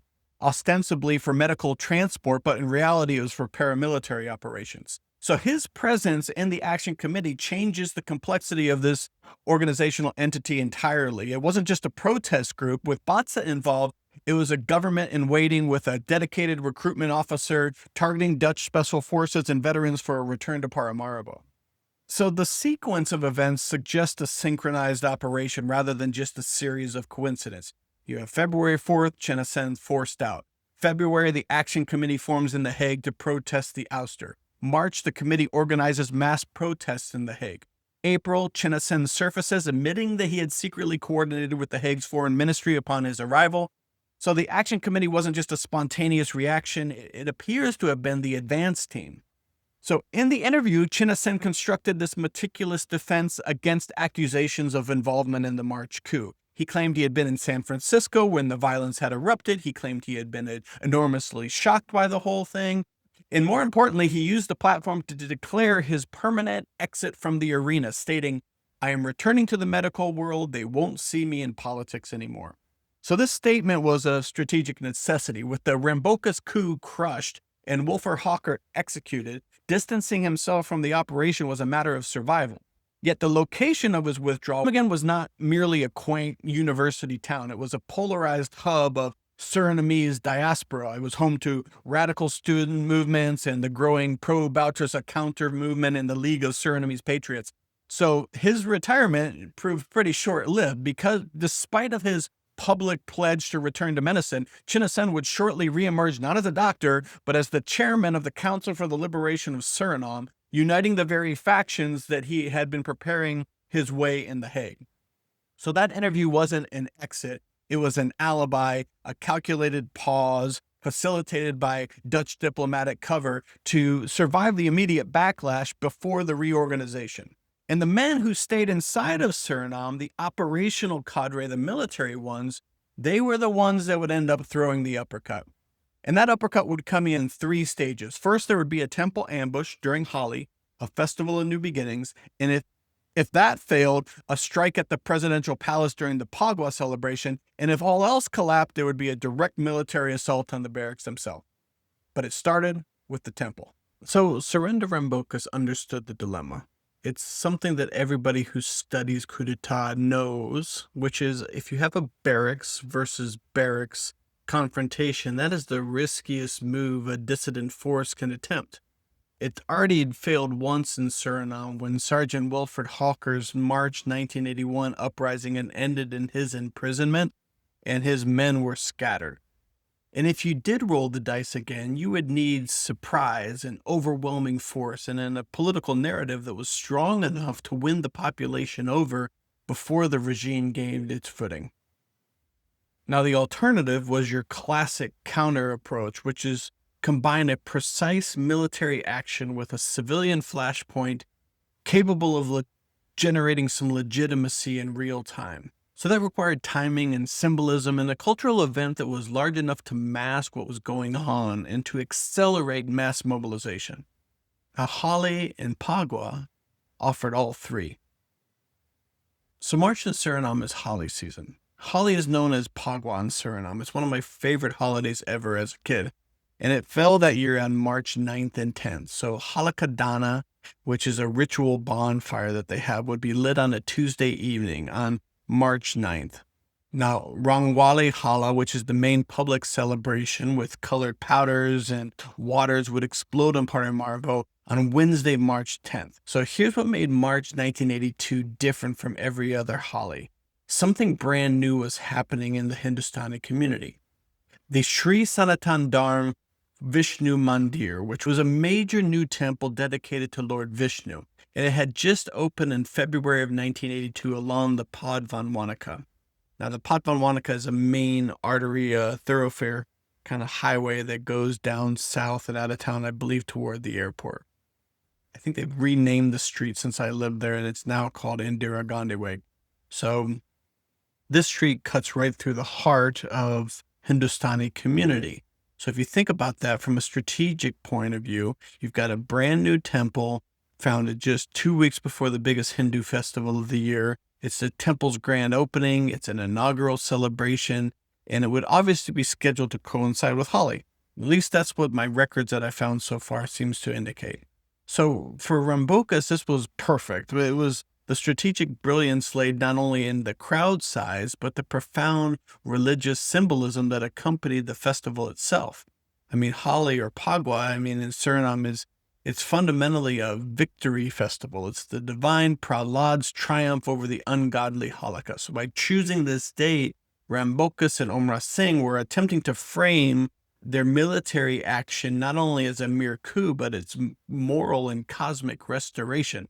So they were seeking to equate the military regime in Bautrza with the evil Holika, and that must be burned away. So they're positioning their National Liberation Council with a new beginning promised by the spring and the new year. So for the Hindu community, where religion and culture are oftentimes inseparable, this symbolism was the ultimate legitimizing force.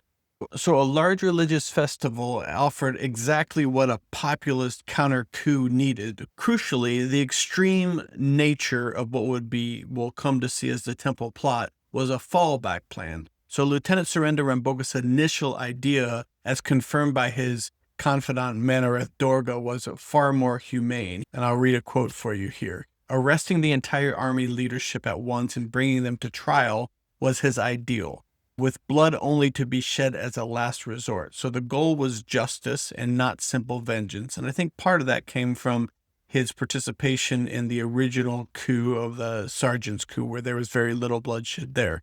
Suriname has not historically been a very violent country, at least before the sergeant's coup. And I think that this is aligned with that. The attempt was to take back the country in the least violent manner possible. And that would have gone along with a lot of the Hindu values as well. So the goal was justice, not just vengeance. So the festival offered cover. It was a massive, festive civilian crowd, and that would provide ideal camouflage for an assembly of plotters and military defectors and civilian supporters to mix all together. So you have thousands of people moving through the streets, gathering at temples, celebrating in homes. Who's going to notice a couple dozen men who are positioning themselves for action? Mobilization as well. So it provided a single concentrated audience for populist appeal. Imagine, military officers announcing from the temple that they've overthrown the dictatorship, that democracy is being restored, that people need to support this new beginning. In one dramatic stroke, you could ignite the opposition. And also the symbolism that we talked about, launching a liberation from a religious center would frame the counter-coup as more than just a power grab. This would make the coup look like a just and popular action. It framed it as restoring morality against a military regime they called godless. So doing it at a brand new temple during Holi, the festival of new beginnings, the metaphor is about perfect. By targeting the temple in the inaugural Holi celebration, Rambocus was placing his operation directly in the geographical and cultural center of the community whose support he needed to win. So this wasn't just an assassination plot. It was a revolutionary theater designed to trigger a popular uprising. So the invitation that they sent out itself was kind of a masterpiece of camouflage. It announced a second special prayer service. It was ostensibly an invitation to support our leaders in their work and their labors for the socially vulnerable. It ended with a deceptively simple line, which was to engage in drinks and snacks and an opportunity to get acquainted.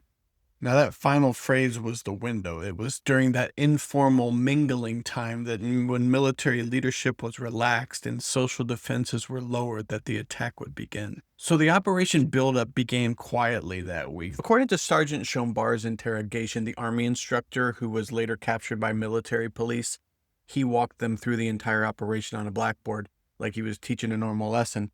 The temple plot was not the original plan. The first kill zone was supposed to be on Anton Dragtenweg.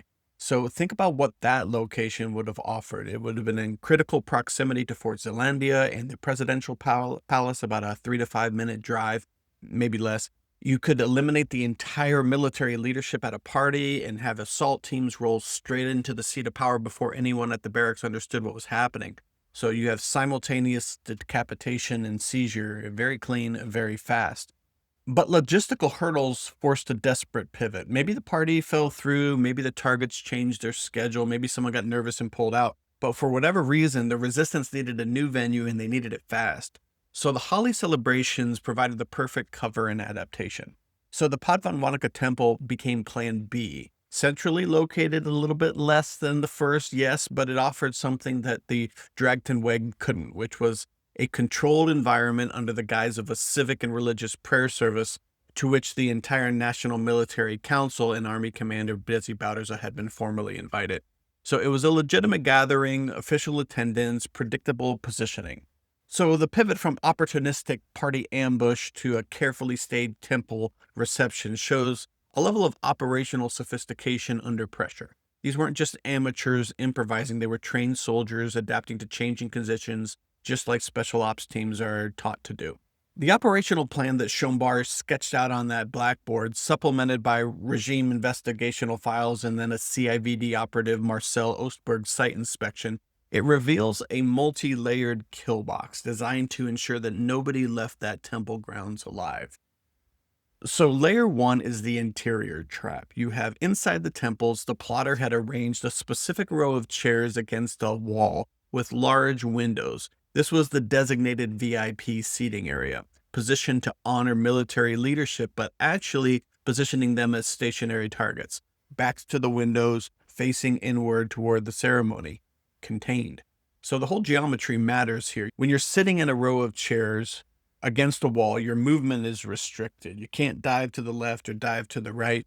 People are on both sides. You can't move backwards. There's a wall. Your only options are forward, onto the floor, or into the crowd, creating chaos, or down, presenting a smaller target, but staying in the kill zone. Either way, you're trapped. Layer 2 is the high ground, which is position B. So directly adjacent to the temple stood the Malho High School. I think it's still there from the pictures. Regime tactical diagrams identified a shooter. Some people say it was Samartho, others suggest it was Schombar himself, positioned in the school's roof area. This became position B in the operational plan, and you see it faintly sketched out on the chalkboard. So from that elevated vantage point, the shooter had a commanding line of sight through the temple's large windows and directly into the backs of the seated leadership. So the windows that were supposed to let the light in became firing lanes. VIP chairs that were supposed to honor guests became a shooting gallery. So this is a classic L-shaped ambush doctrine. You have interior crossfire from ground level, exterior fire from elevation, overlapping fields, no dead zones, military textbook execution. Then you have layer 3, which is the choke point. So at the temple's rear exit, the route that people would instinctively flee to during a panic, the safe escape away from all the gunfire, it had been converted into what regime would later call a fatal funnel. So the book De Revolute Overwent explicitly states, from this back door, the temple visitors would have been led away to be slaughtered. So a second team was positioned in the courtyard behind the temple. So anyone who made it out the back door would run straight into them. So this whole geometry ensured that there was no escape. This is just a choice of which team was going to get you. So layer 4 is the exterior trap. So after the coup failed and the military authorities began investigating the site, Marcel Oostberg, who was identified in a YouTube video as a member of a security service and later identified in a Nickery.net article as a prominent CIVD operative who reported directly to Bouterza, he inspected the temple grounds personally, and what he found added a fourth layer to the whole containment operation. He discovered, quote, a very good deep pit dug into the access road leading to the temple. So it had been carefully camouflaged like a tiger pit, with leaf and debris invisible to the vehicles that were approaching in the dark or during chaos. So he identified it explicitly as called a Vagnet, a trap designed to disable any vehicles from attempting to flee the kill zone. Now, think about that, what that reveals. This wasn't just about shooting people in a building. The plotters had war gamed the entire scenario out So what if some targets arrive in armored vehicles? What if they try to drive away when the shooting starts? How do we prevent any vehicle from leaving? And the pit was their answer. Even if you made it out of the temple, even if you got past the courtyard team, even if you reached your car, you weren't driving away because the road itself had been weaponized. So even the regime's own intelligence apparatus examining the site afterward had to acknowledge what the resistance had engineered, a total containment site. The new mandir, the new temple, had been converted into a kill box with no exits. But that architectural trap was only half of the plan. The plotters feared, even with the perfect positioning and even with overwhelming firepower, that a straightforward assassination might fail. What if the targets wore body armor? What if security spotted the weapons? What if someone raised the alarm before the shooting even started? You got to remember, Barbados was an athlete. He was a professional basketball player. He had been trained in judo and boxing by people like Roy Batza and others. They were known to carry weapons on them at all times, so he wasn't going to go down without a fight. So they created a backup plan. They were going to use drugs to knock out the targets, then use the guns only if those failed. They would try the same plan again later at Oemrawsingh's house. So plan A is the silent killer. Now, Manarith Dorga, who was a almost graduated med student who would soon become a medical doctor, he was Rambocus's confidant and fellow conspirator. He was tasked with preparing the poison cocktail of drinks to be served to the dignitaries upon their arrival. This wasn't a crude arsenic or obvious toxins. The goal was incapacitation, to render the leadership unable to fight back, unable to get help, unable to flee.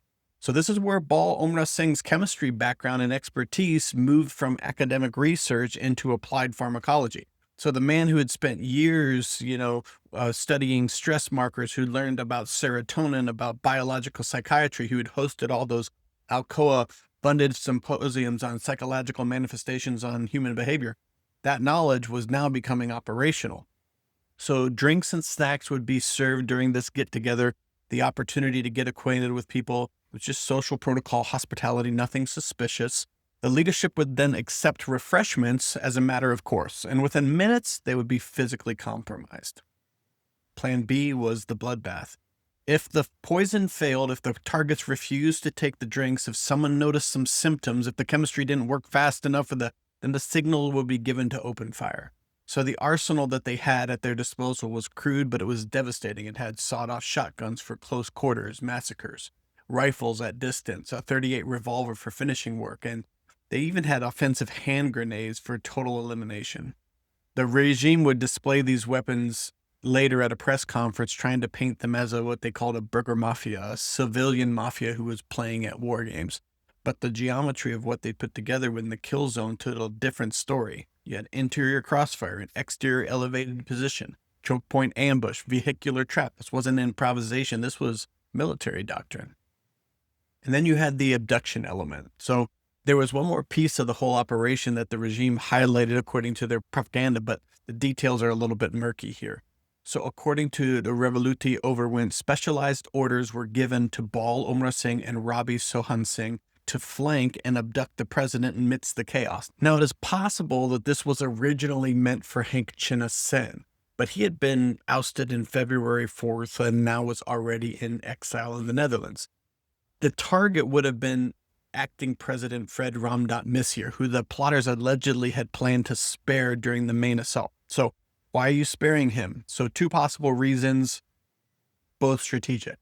First, you got the family connection that we talked about earlier. Remember that lean Oemrawsingh Ramdat Messier? So Baal's aunt by marriage, if I'm reading that article correctly, they shared that uncommon surname, the Ramdat Messier.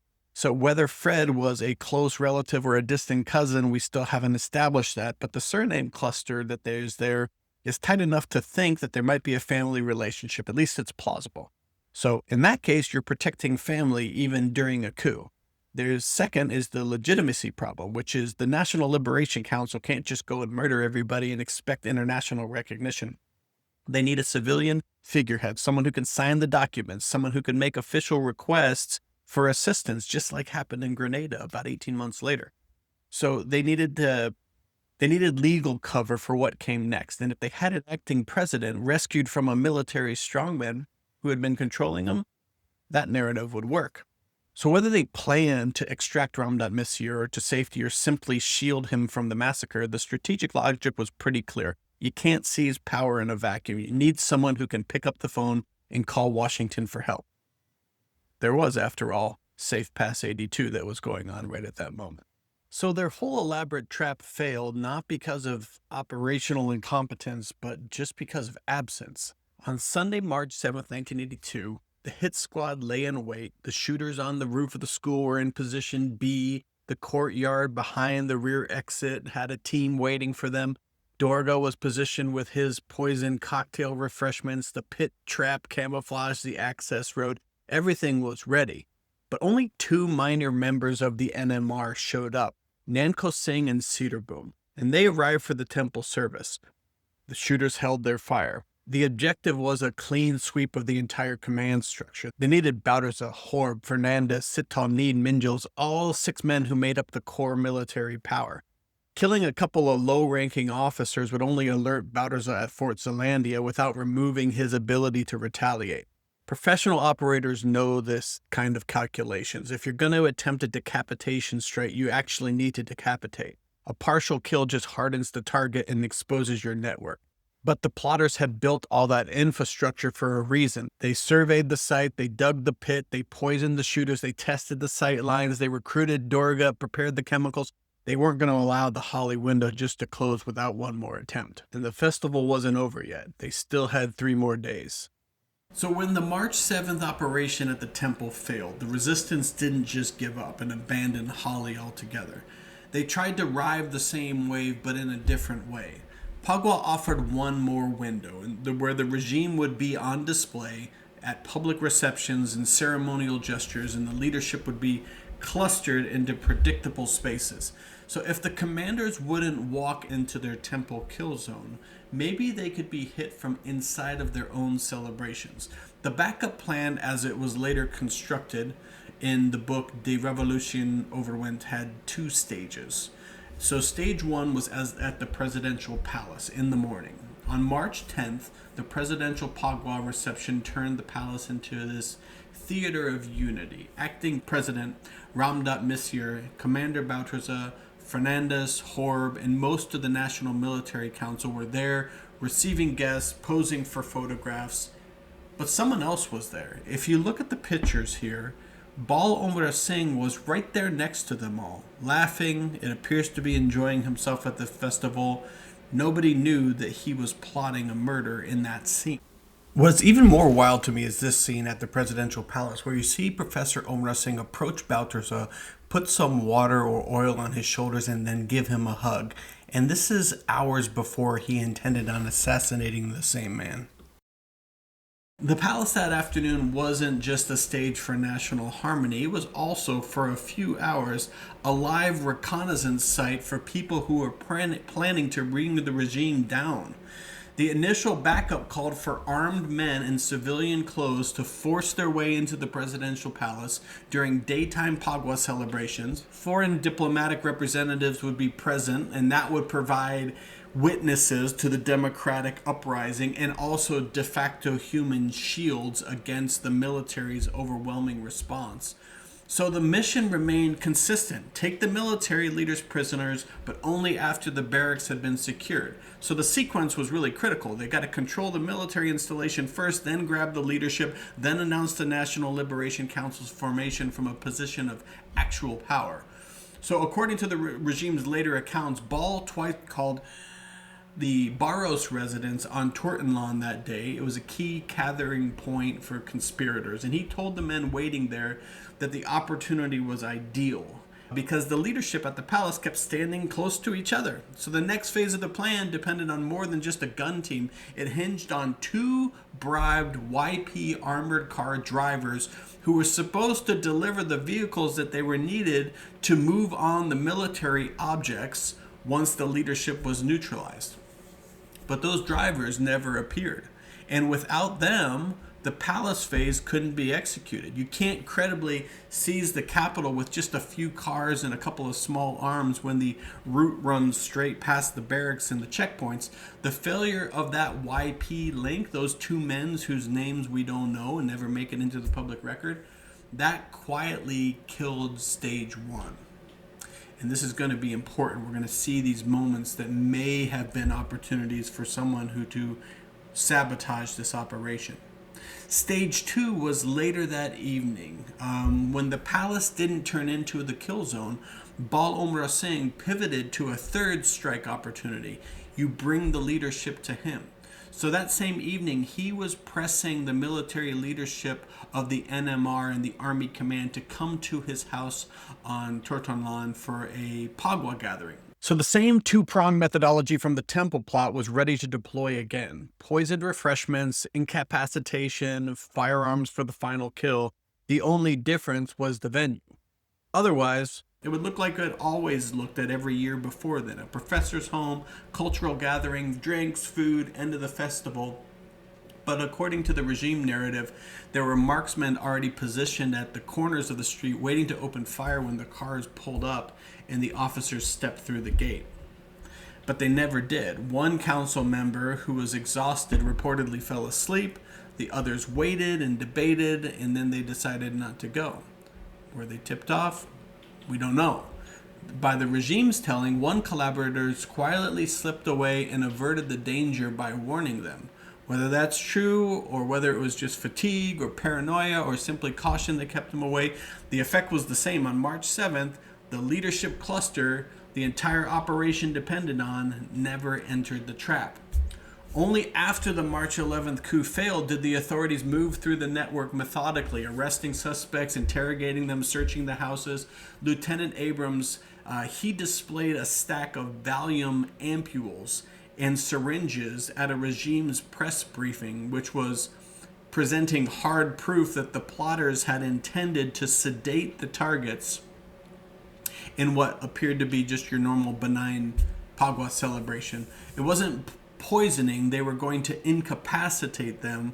It was a kind of operation that needed someone with medical or biochemical expertise. But what is clear is that the plan was systematic and deliberate, and it was built around rendering the regime's leadership helpless before any shots were fired. So Lieutenant Abrams claimed that the resistance had ties to individuals previously involved in Jonestown. So he was trying to paint these plotters with the most toxic associations imaginable. It was theatrical and politically useful, almost certainly exaggerated, but it wasn't conjured up out of thin air. You got to remember that Jim Jones, if you know the whole story of the People's Temple and drinking the Kool-Aid and the mass deaths that happened in Guyana, like that's where he's referring to. Jonestown had a whole shadow world of fixers and logistics handlers and border crossing consultants, and they didn't just vanish in 1978.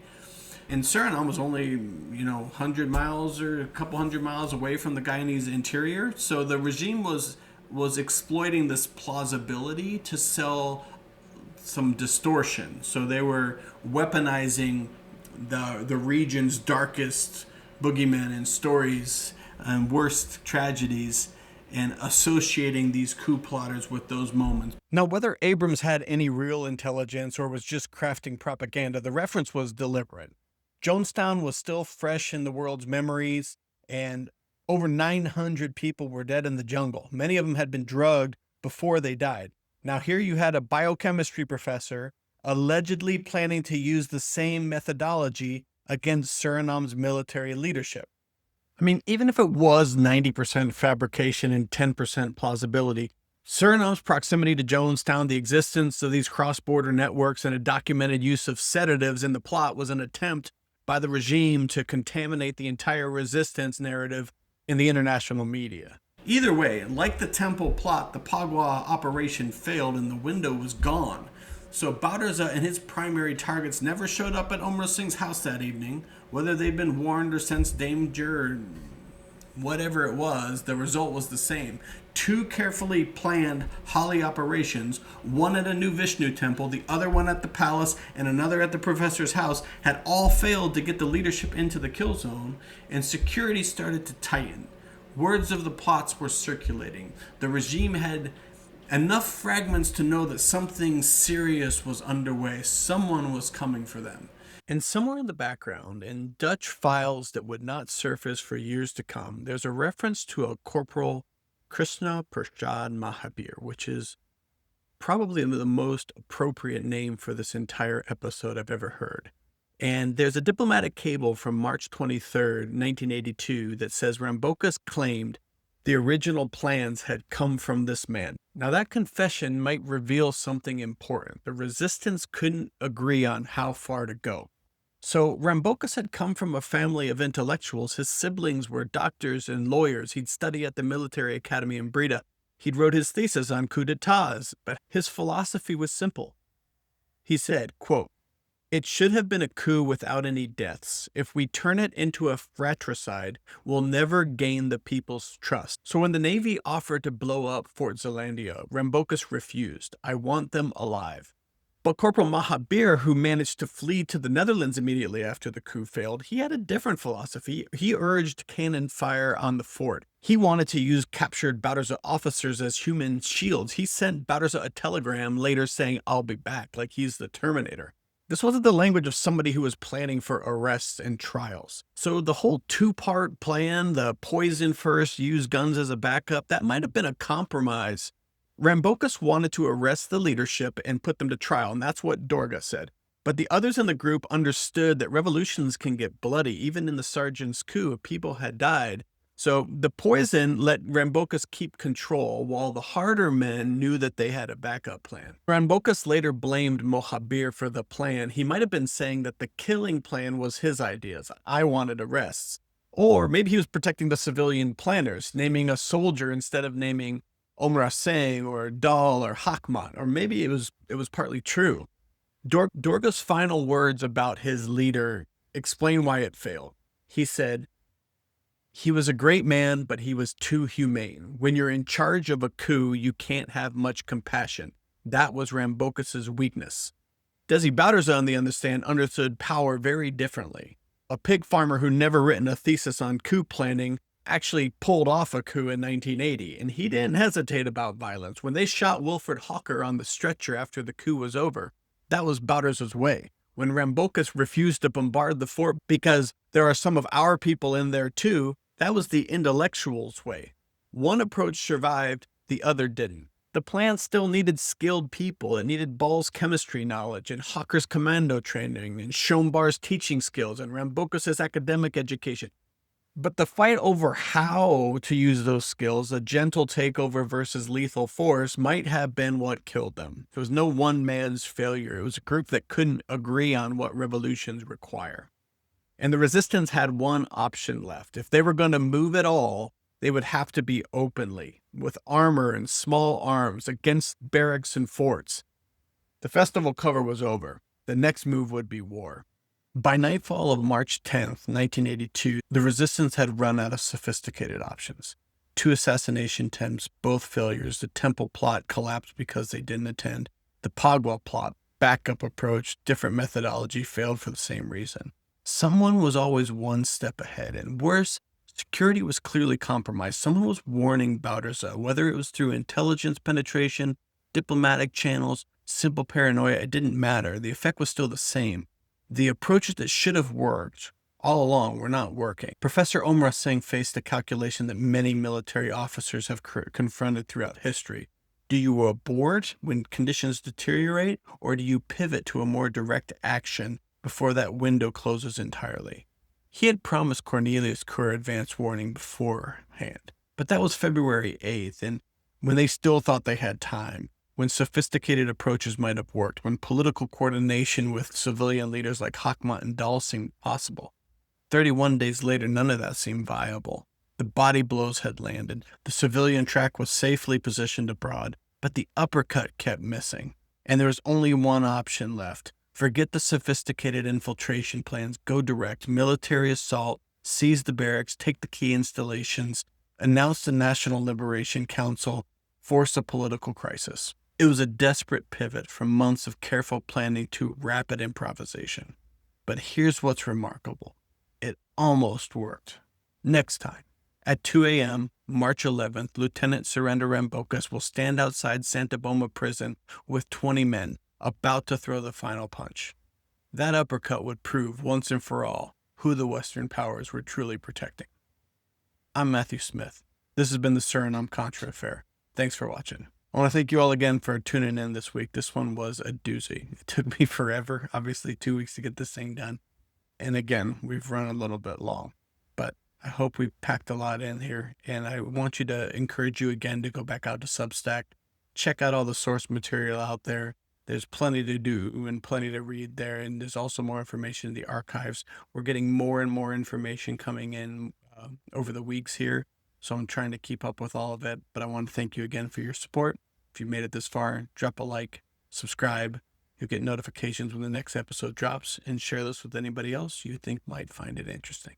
Till next week, I'll see you then.